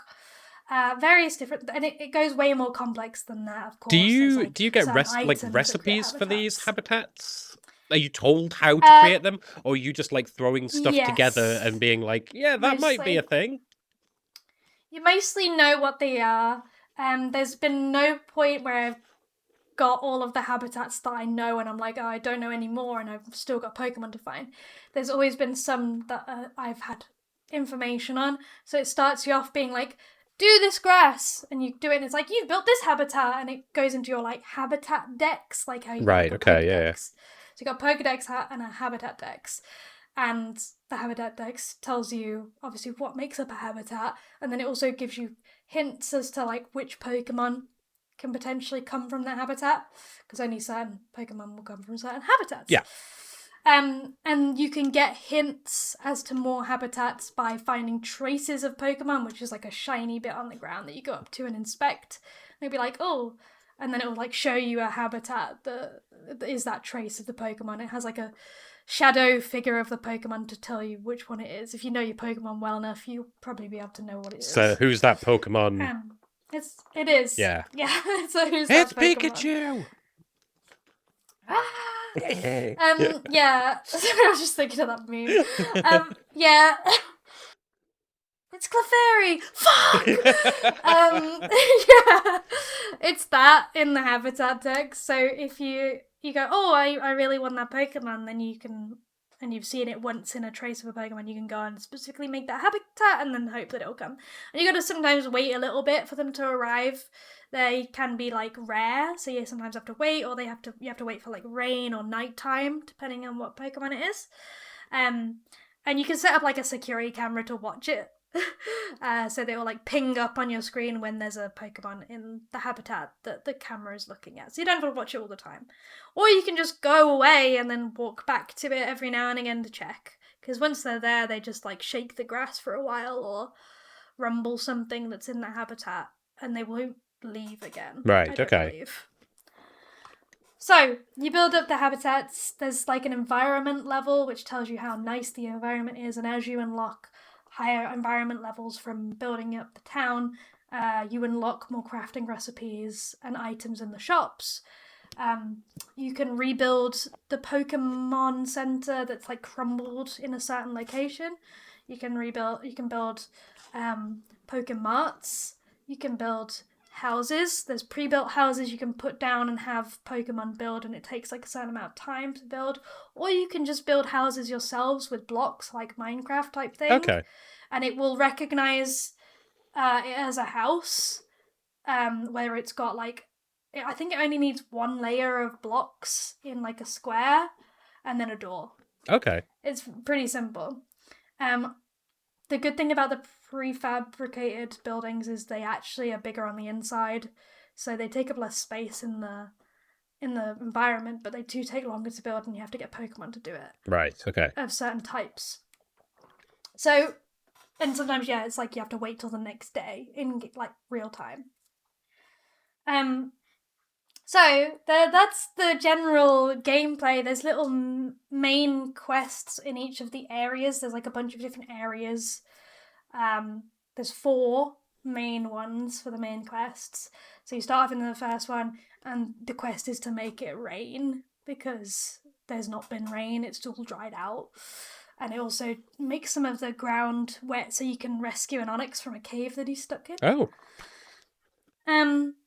So that's the main one, and then generally at the end of each main area quest, you have something big like, you make it rain, or one of them is like constant darkness, and you bring back the day-night cycles. Or the other one is you have to have a party for some reason, I don't know. Just a cute little Pokemon party, why not? Yeah, exactly. And then at the end, when you've done those things, generally a legendary Pokemon will arrive and be like, whoa, what's going on here? And you get a new trainer rank, which means you're able to go to the different areas. Right, after. okay, cool. So that's it. I've technically finished, like I've rolled credits on this game by completing all of the main quests and like supplied certain items to this one building in a certain area, which is the main thing you meant to do. But you can only do that once you've done all the other main quests and got all of the environment levels to level 5. It does go higher than that, but that's what you have to do for the main quest. But having said that, now that I've got all of those and I've got all of the upgrades and all of the abilities that I can to make rebuilding my towns way easier now, there is still loads of game left, because it's one of those where the whole idea is you make it pretty and you have fun doing that. Yeah, I was going to say, has it sort of stopped being like a Minecraft-esque game and started to become like an Animal Crossing? Okay, now we're just looking after the villages and the Pokemon within, or are there still things to shoot for? So it's similar to both, but I feel like they are kind of similar, Yeah. to be honest. But I guess the Pokopia has more customization than Animal Crossing does. Right. Okay. Because of the fact that it's closer to Minecraft. Because in Animal Crossing, to be able to actually change like the flooring, you would have to like apply like a rug on top, Right. which had like a pattern that you'd painted. Whereas in this, you just take the block and replace it with bricks block, and that's your brick flooring or whatever. Okay. So I feel like it's easier to do that kind of thing in Pokopia than it was in Animal Crossing. But it is similar in a way where you're like terraforming and rebuilding the whole area to make it look pretty as you want it, which you can do in Animal Crossing. You can change like where the waterfalls are, where the bridges are. You can do all that. Animal Crossing, I spent 160 hours plus on.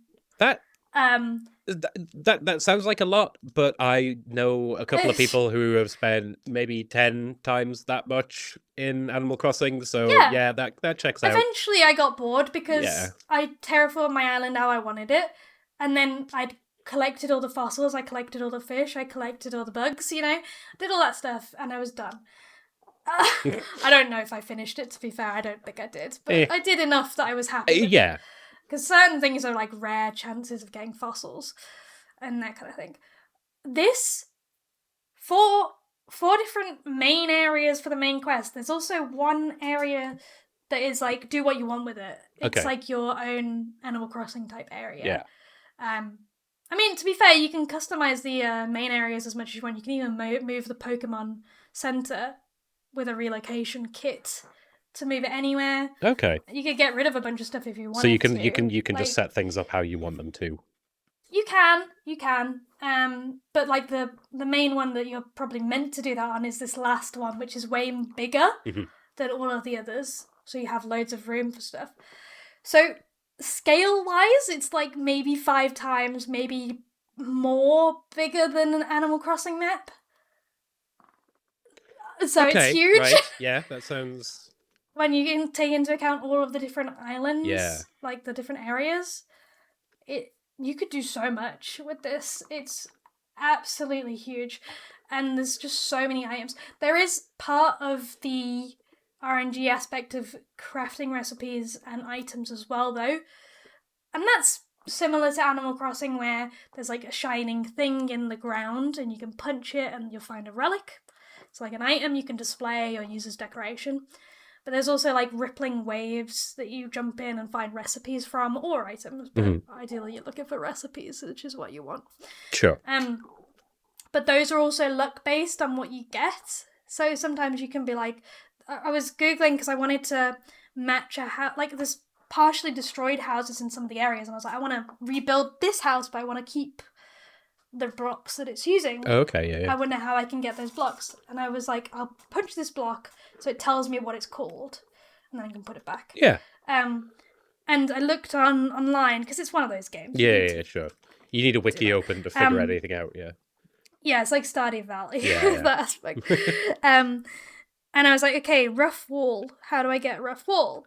And it was like, oh, you find it from a sparkling water patch recipe. Like, it's just a recipe you have to find. Oh, right, so okay, yeah. That's luck-based. I'm probably not going to find that for many weeks.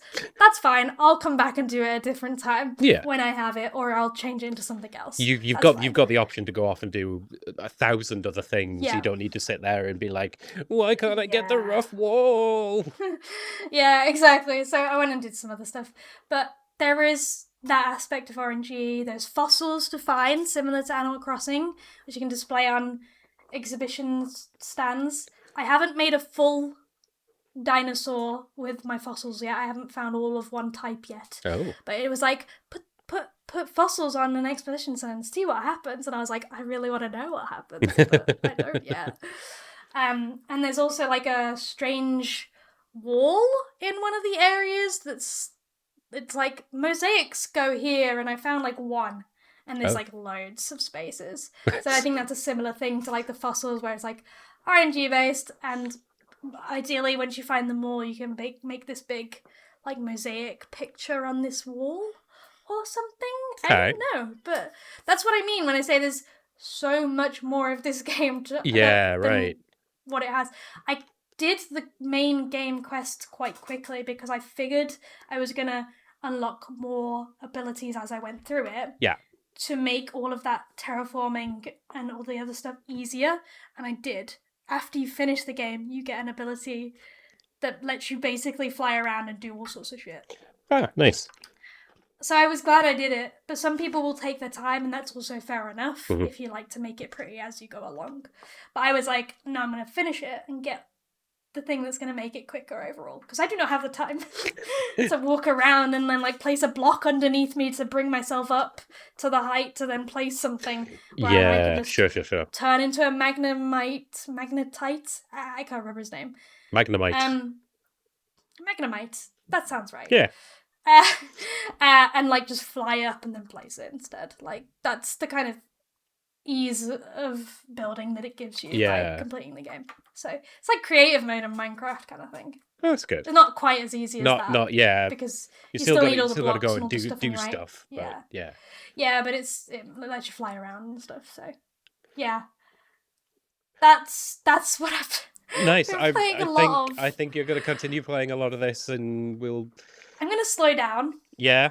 Now that I've completed it, I don't want to burn out. Yeah. Okay. Because there's so much, but I will be playing it like a decent amount for quite a while. It definitely seems like one of those games that you can just pick up and like do a little thing or put a couple of blocks here and then put it down, and you don't need to sit there for hours on end building stuff. Obviously you have, but now you've reached a point that you don't have to do that. So yeah, it's just really cute. Like, it is very low stakes. Again, like, I love my chill games, and especially while I was ill, play for a little bit, and then if I feel sleepy because I need another nap, I'll just turn it off and go have a nap. Yeah.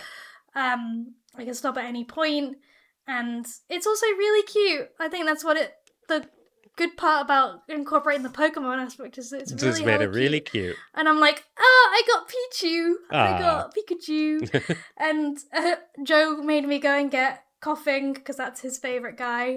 Coughing's so I got Coughing, got Machoke, Machop, like Hitmonlee, Hitmonchan, all the like a lot of the original OGs. ones. And some of the newer ones, but I'm more excited by the OGs. Yeah, my knowledge of Pokemon begins and ends at the 151. Like I can name a couple of others. I'm not as familiar. But... I know some of them. Some of the like starter Pokemon and some of the later ones, but mainly it's the originals. And even then, I'm really rusty on the names. I get all the evolutions confused. I'm like, oh, it's Poliwell. No, it's not. It's Poliwrath. Actually, you got the wrong one. But it is really cute. And that really helps. All the little Pokemon being like, hee, and they have little problems, and you have to help them. They'll be like, I don't know what I'm going to do. A little speech bubble coming up like a Charmander being like, I don't know what I'm going to do. And then you go over and talk to him, and like, he's like, I could really use a hamburger. And you're like, mate, I'll get you a hamburger. Or whatever it is. It's all right. I'll get you a hamburger. So grateful. It's okay. Yeah. We'll be all right. We'll get through this together. Funny. Don't worry. It's cute. I'm enjoying it a lot. That's good. Yeah, it does sound like if you're into that sort of game, it seems like a really good version of that. And I am. Excellent. And not everyone is. Like Joseph was like, it's quite a girly game, and I was like, yeah, it probably is. It probably is quite girly, but also it's good for Pokemon lovers because you get to unlock all the Pokemon. I'm nowhere near unlocking all of the Pokemon. Yeah, there's still loads of them. But we'll get there. You'll get there. It's all good. Yeah. It's good. All right. I will round out the games, not demos, that we played this last month with a little game that you may or may not have heard of. Hey, that's a joke. Obscure. This Oh. is so what happened was I had a friend visiting and we accidentally started and finished this game in 5 hours. Nice. My friend and I have a shared love of janky horror games, and this is 100% one of those, and absolutely delivered on the jank. Unfortunately, not so much the horror. Um, Ah. so the game itself is about a group of students who are at school, um, and it's like a boarding school. The whole game takes place on the school campus, and a couple of years ago there were some unsolved disappearances of students from the student halls or the dormitory, and the head of the school at the time was like, well, we'll just close the dorms and that'll solve all the problems. And then there were no disappearances for a little while once the dorms were closed. Students were fine, so they reopened the What? dorms and students start disappearing again. God damn it. Okay, cool. Um yeah, the game is bizarre. Like I say, you take control of these students and you fight against these mutated people. Like it's people, humans, who have been the subject of a experiment to create an immortality serum. And the serum itself, you find out by the end of the game, does work. However, it the people who get given this immortality serum mutate when exposed to direct sunlight. Uh, Oh. yeah, so it Mutates into. weird zombie creatures, just generic kind of zombieman. Monster. Just monster, yeah. It is a very generic game, quite low budget from like the early Right. 2000s, so not a huge amount of thought has gone into like the character design or what have you. Um, and like I say, all in all, the game's not great, story's not great, the gameplay's dumb, but for a dumb campy horror game that really doesn't overstay its welcome, like I said, we finished within 5 hours from beginning to end. Yeah. It's a fun little game to check out. Standard, fixed camera angle, third person horror adventure.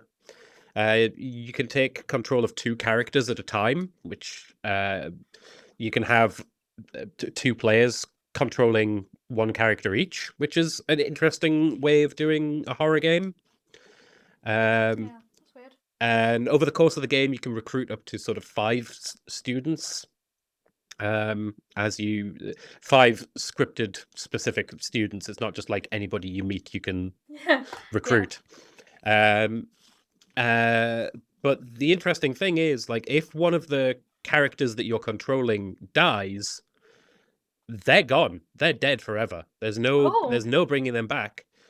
Yeah, so if there's two people exploring and one of them dies, they drop all their stuff on the floor, and you can either run away from whatever killed that thing, or you can try and kill that yourself and take all their stuff. But then you would need to go back to whatever the specific that area you're hanging out in, the safe zone is, so that you can go and pick up another student, or you have to go it alone. So that's pretty interesting. But like I say, uh, it does kind of lend a weird aspect. Like when you play through like a Resident Evil 5 and you're playing with two people, the fun might be more, but the scares are not. So it's a weird sort of trade off. Um, So did you die? Did yes, you we lose did. some We people did. We along the did way? lose. We lost two out of the five characters by the end of the game. Damn. Um, unfortunate, but Rip. hey. Um, yeah, really interesting game. Weirdly, a lot of the ammunition in the game seems to be very front loaded. So you get like a lot of bullets very early on in the game, and the more you go through, you seem to be finding less and less ammunition. So if you've like wasted all your ammunition on some of You're the gonna need to get earlier weaker loads. enemies, this happened to us. Like there were multiple times where we're like, I don't think we're going to make it through this next encounter because we're out of ammo, we're out of grenades, we've got nothing we can do. Yeah. So we ended up kind of like just learning the paths and knowing where we needed to run to and making it through, which is weird because that's like the exact opposite of, say, like any kind of Resident Evil game where you get so overpowered by the end of it it's not scary anymore.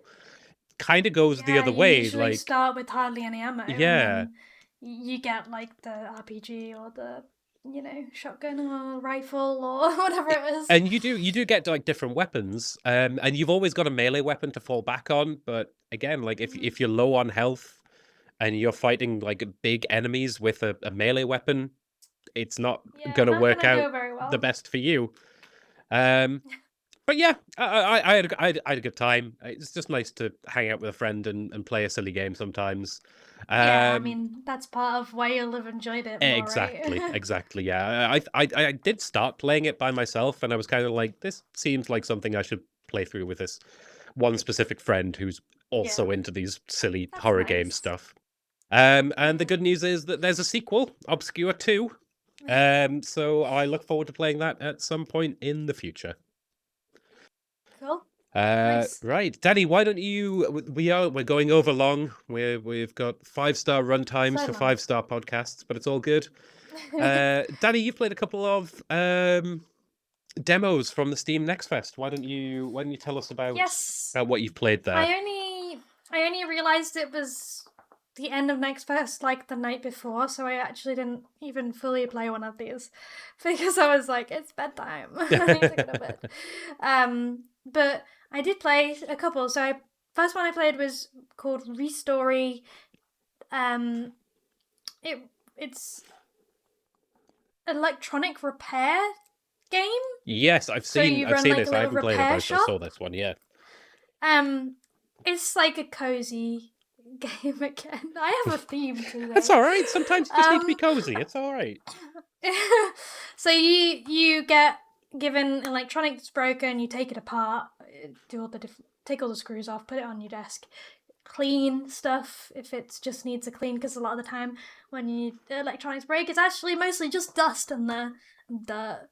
Clean it all That's what up, put it happens. back together. If there are any broken parts, you take those out, and like put them in the bin, Mhm. and then you will like buy a second version that's also broken from the internet, and then take that apart and hope that the part you need is working in that one, and then you use that spare part to fix the original one, and then obviously you've got those spare parts for if you have the same electronic come in Yeah. again. So in the demo, you only obviously play a little bit of it, but the idea is you fix these electronics for some people, you get paid, and then you can buy more licenses so you can fix different types of electronics. So you Right. start off Okay. with Yeah. just like a basic block phone type Nokia, one of the old style ones. Classic 3310. Yeah, I know it well. Yeah, and then and then you can buy like a license to do like a Sony PSP. It's not called a Sony PSP, but that's what it is. Or there's like an Atari, and yeah, you increase the amount of electronics that you're allowed to repair for people, and you increase your money and you buy more licenses. I don't really know if it gets more deep than that. Sure. Okay. There Yeah. was mention at some point, someone came in and was like, make sure you close before midnight because it's rough around here. Someone got robbed the other day or something. And I was like, okay, maybe they'll do something with that. Maybe there'll be like a story with that, like a policeman came and was like, do you know anything about this? Yeah. So maybe they'll be part of a story like to do with something like that, but I'm not sure because it didn't seem like much of a topic. Yeah. It mainly seemed like a repetitive take these off, clean them, restoration game. And that's fine. A house flipper for electronics kind of thing. Yeah, Yeah. way more simple and small scale than Mhm. a house, but similar kind of vibes, which I enjoyed well enough. Cool. Like I quite enjoyed it. But it is quite repetitive, I think. So if you don't like repetitive games, probably not for you, but I did. It's similar to Power Washing Simulator. You can stick it on and do it while watching something or listening to something and probably have a decent time with it. So Cool. that's the first one.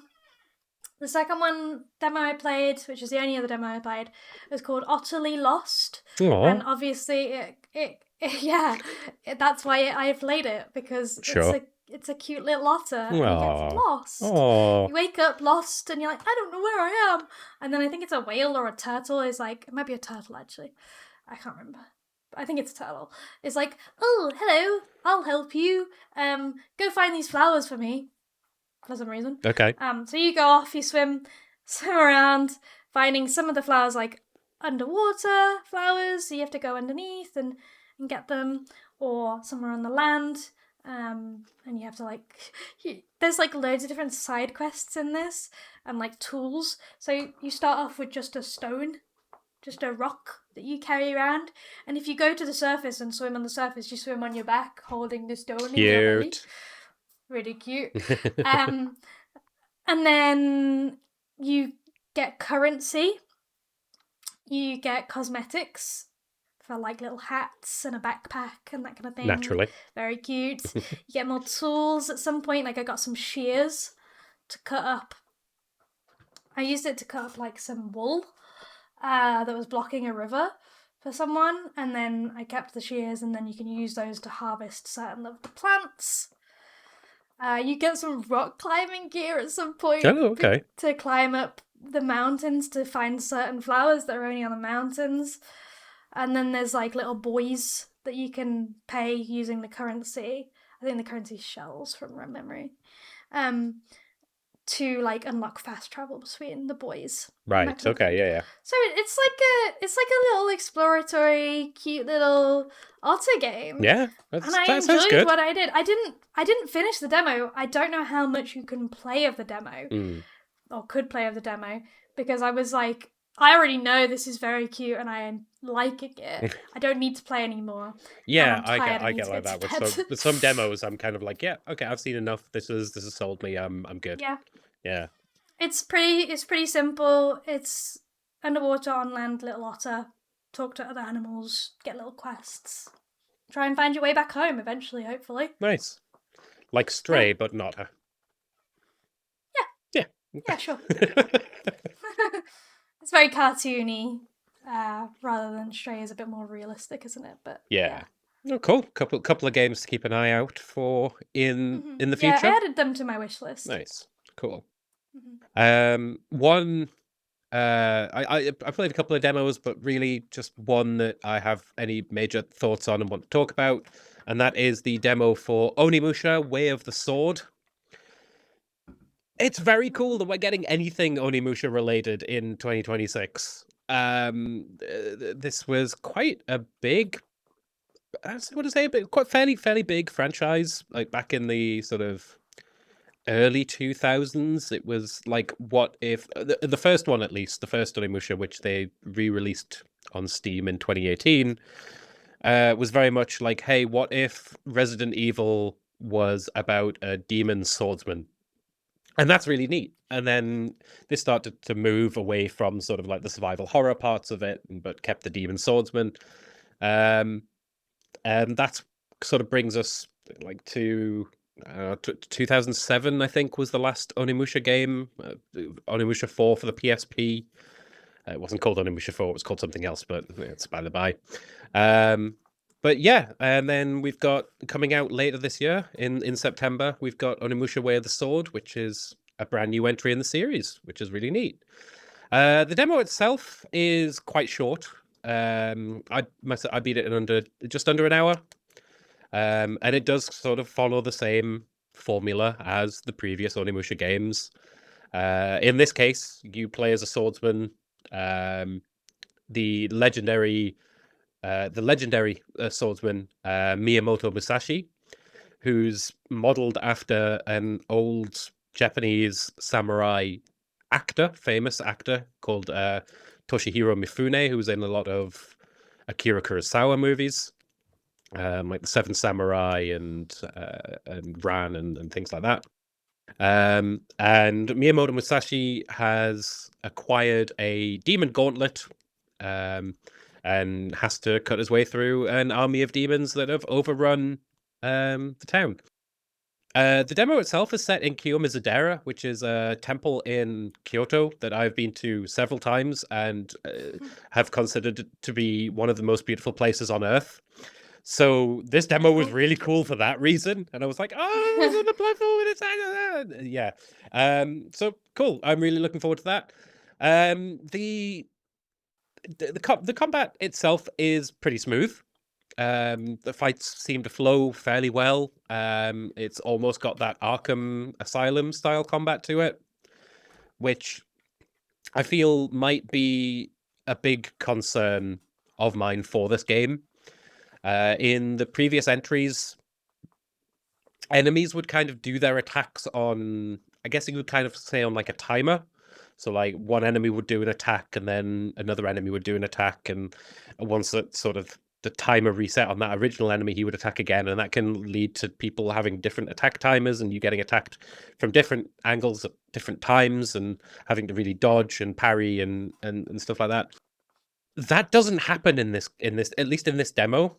I was playing on the harder of the two difficulties that it gives you, so I don't know. I don't think that's part of the problem. Yeah. But there's a part in the game where you get surrounded by like a group of enemies. Only one ever tries to attack you at a time, it seemed. So it was a lot of I noticed the same thing because Joseph played the demo right, as well, and yeah. I watched. So I did actually, because you'd actually mentioned this to me before he started playing it, and I was like, oh yeah, I do see that. It's like you're just surrounded by a group of enemies, and they're all just watching you fight this one guy until he dies, and then the next one steps up, and you're like, yeah, okay, yeah. I liked the enemy management of the original Onimusha games, the ones where you had to kind of, okay, he's just attacked, so I've got time to deal with this other guy before he attacks again, kind of aspect thing. I don't know. We'll see what the game's like when it comes out. That being said, however, the boss at the end of the demo was actually pretty tough. Felt very much like a Dark Souls style boss with pattern recognition and learning his attacks and being able to respond to those in the number of ways that it gives you. You've got like a parry and riposte. You've got sort of your demon tools that you can use to do that. Yeah, gaining meters depending on different things. It seems like it might be quite a lot to juggle, but we'll see what it's like when the game actually does come out. I'm very much looking forward to playing it, and I think I will be buying this when it comes out in September, along with Control Resonant and Ace Combat 8 and Silent Hill Townfall and whatever else is trying to avoid. Ones that are in September. Trying to avoid the GTA 6 release. There was a story recently that Capcom have actually moved the release of this game 2 weeks earlier. So I think it's coming out September 8th, I think it is now. I can't quite remember off the top of my head. So that it's not coming out the exact same day as Control 2 and Silent Hill. There was quite a few things. There was like those three big games coming out within 2 days of each other. So big for you. Big for me, for sure. yeah. Not everyone's going to be no, not everybody's going to want to play all three of those games, but I do. So but some people will. Yeah, some people definitely will. So yeah, we'll have a little bit more time to spend with Onimusha before the other two come out, so that'll be nice. And I'll have a job by then, and hopefully money by then, so I'll be able to afford these games. Yay! That'll be great. Oh, alrighty. We made it through all the games that we played last month. Let's look forward to this coming month of July. I think I'm gonna be looking at either playing System Shock or Shenmue 2. I'm not fully decided yet. I just don't know. I see how you feel. Yeah. See what you fancy. I guess, Yeah, I'm gonna have to. The YouTube channel's been on a bit of a hold recently since I finished Undertale, and you've been playing on the Switch without a way to record. Yeah, So exactly. yeah, I have to start back up in a couple of days here and start making some videos again. I don't know. Mm-hmm. System Shock or Shenmue 2. Maybe I'll put a poll in this in the video and Ooh, see what people want me to play. What would you rather watch? yeah. Would you rather watch System Shock or Shenmue 2? Let me know. Yeah, I'm gonna hopefully finish my Super Mario 64, Mm, as I mentioned. Hopefully this week, if I can fit it in around painting walls potentially, and also with other stuff and birthday celebrations and sure, things. sure, sure. I don't know if I can't remember if I mentioned it's my birthday on Thursday. Oh my god. But yes, so hopefully do that, and then I think I might start one of the longer games. I've been putting it off Ooh. for a while because they're long, but Yeah. I feel like I need to start tackling them. We are halfway through the year at this point. Yeah. So they gotta be started at some point. So those ones for people who don't have my list handy, of course, are Final Fantasy VIII, which I think it was about 40 hours So it's a good long, game. It's a good game. and Metaphor Fantasia, which is probably more like 100 or something stupid. I can't remember now, but I've easily both of put those 100 pretty hours long. into Final Fantasy 8, so that's Well, I won't be doing 100 hours in Final Fantasy VIII. I can tell you that right now. I don't need to even start that to know I won't be putting 100 hours in. fair enough. Sorry. But it'll probably be similar to the estimate on how long to beat, which is about 40. Okay, yeah, I think you So could get through that. I'm gonna say fairly quickly for like a JRPG. it I really love Final depends how Fantasy much time 8. I'm spending on Pokopia. Yeah, true. I really love Final Fantasy 8. It's one of my favorite Final Fantasies. There's a lot of side stuff to do in that. Mm-hmm. I probably did finish that game in 40 hours and then spent the other 60 hours playing the Triple Triad card game because it fucking rules and the music is awesome. You can. Well, most games, I don't know about this one, you can do stuff after finishing, or it will like have a save just Yeah, before you yeah, yeah, yeah. finish, usually. So maybe it'll be one of those where I do like a few side bits Mhm. as the ones that look interesting to me, and then at some point go, okay, I'm gonna finish the game now, and then if I still want to do more, then Mhm. obviously you can go to the save just before and do bits and bobs. Or hey, maybe if you remember any specific side quests that are optional that I should be doing because they're like really good ones, then let me know. Or Yeah. email Oh, as email. well. Yeah, Like people if there's can anything that email you think if you that want me Danny specifically. should check out in Final Fantasy 8 or Metaphor Refantasio, um, Yeah, anything optional that I'm not anything gonna do optional, yeah, otherwise. hit us up. Well, I might not do otherwise. So let us know. But yeah, that's my plan. All right, that's our plans for July. We'll be back at the beginning of August to let you know how that all got on. But there's quite a few games actually coming out this month. At least ones that I'm specifically interested in, and a couple that you might be interested in too. I don't fully know, but we'll go through, starting with a game that I am actually really excited for, and will have to uncake my Switch from a very, very thick layer of dust.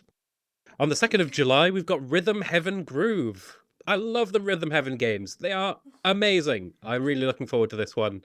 And that's out really soon. So This week? yeah, exactly. I'm gonna try and pick that up.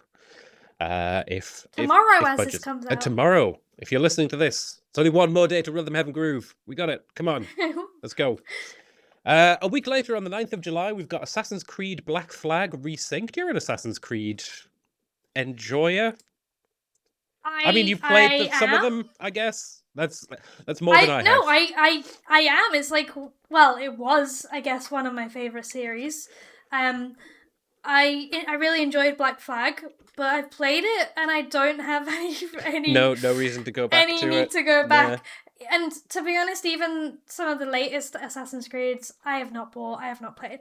I played Odyssey, was the main last one. I don't think I actually even finished Odyssey, but I played a good chunk of it. Yeah. They're fucking huge games. They are huge. Yeah. I think the one after that was where I have stopped. Because they are very similar games. I've heard that from a couple of people who are Assassin's Creed fans, was that Valhalla was the one that made them just kind of go, nope, I'm good, let's stop here. Yeah.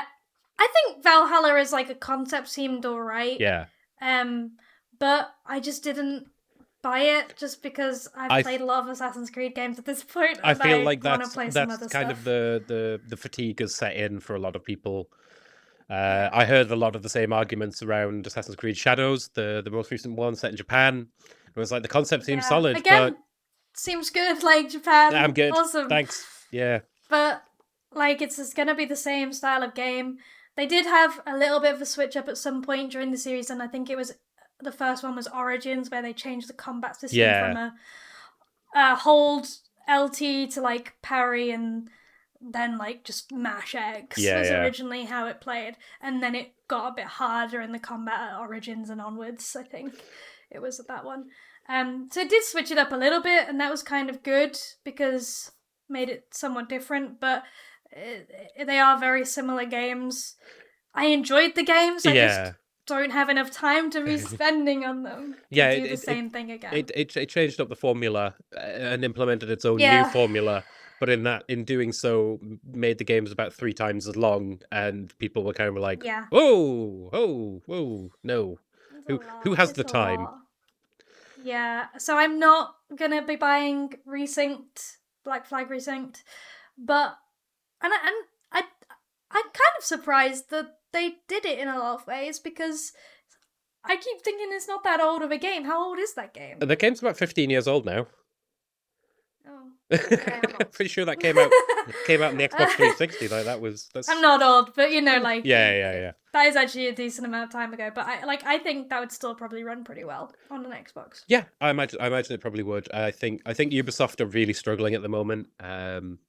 And they're really trying to pull all the levers to try and get people back on the Assassin's Creed train, but I don't think it's working.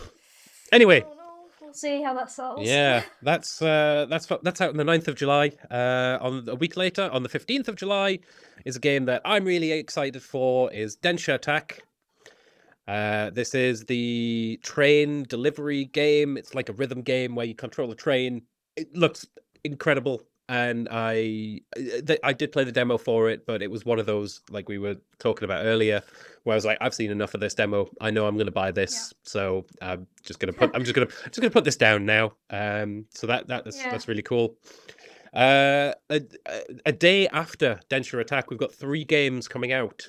Moss, The Forgotten Relic, which is a sequel to the Moss games, which I believe were originally VR that have now been DVR'd. Little adventure stories about a mouse. Really cute. That one! Yeah, I keep getting one. ads for this. Yeah, I keep getting ads for it. I'm like, he's a cute little mouse. Yeah, I keep meaning to play them, and I haven't. Maybe this will be the one. Who knows? Also on the 16th of July, we've got Kyoto Xanadu, which I think is the follow-up to Tokyo Xanadu, and that game looks insane. So it's not high on my list of things to check out, but it's on the radar. And the third game to come out on the 16th of July is Heave Ho 2. If you've played Heave Ho 2 is more of that. So that's going to be fantastic. Later on in the month, the 23rd of July, we've got 2 games. We've got Tormentum 2, horror point-and-click adventure game sequel to a game that came out a long time ago, and Splatoon Raiders for the Switch 2. Danny, are you a Splatoon person? Are you gonna check this out at all? No. That's not a piece of me. No. All right. Well, not played a single Splatoon game. I played the first one for the Wii U, and I was like, yeah, this seems fine. But people love it. It's absolutely huge in Japan, apparently. Yeah, I've heard that too. Yeah. On the 28th of July, we've got Halo Campaign Evolved.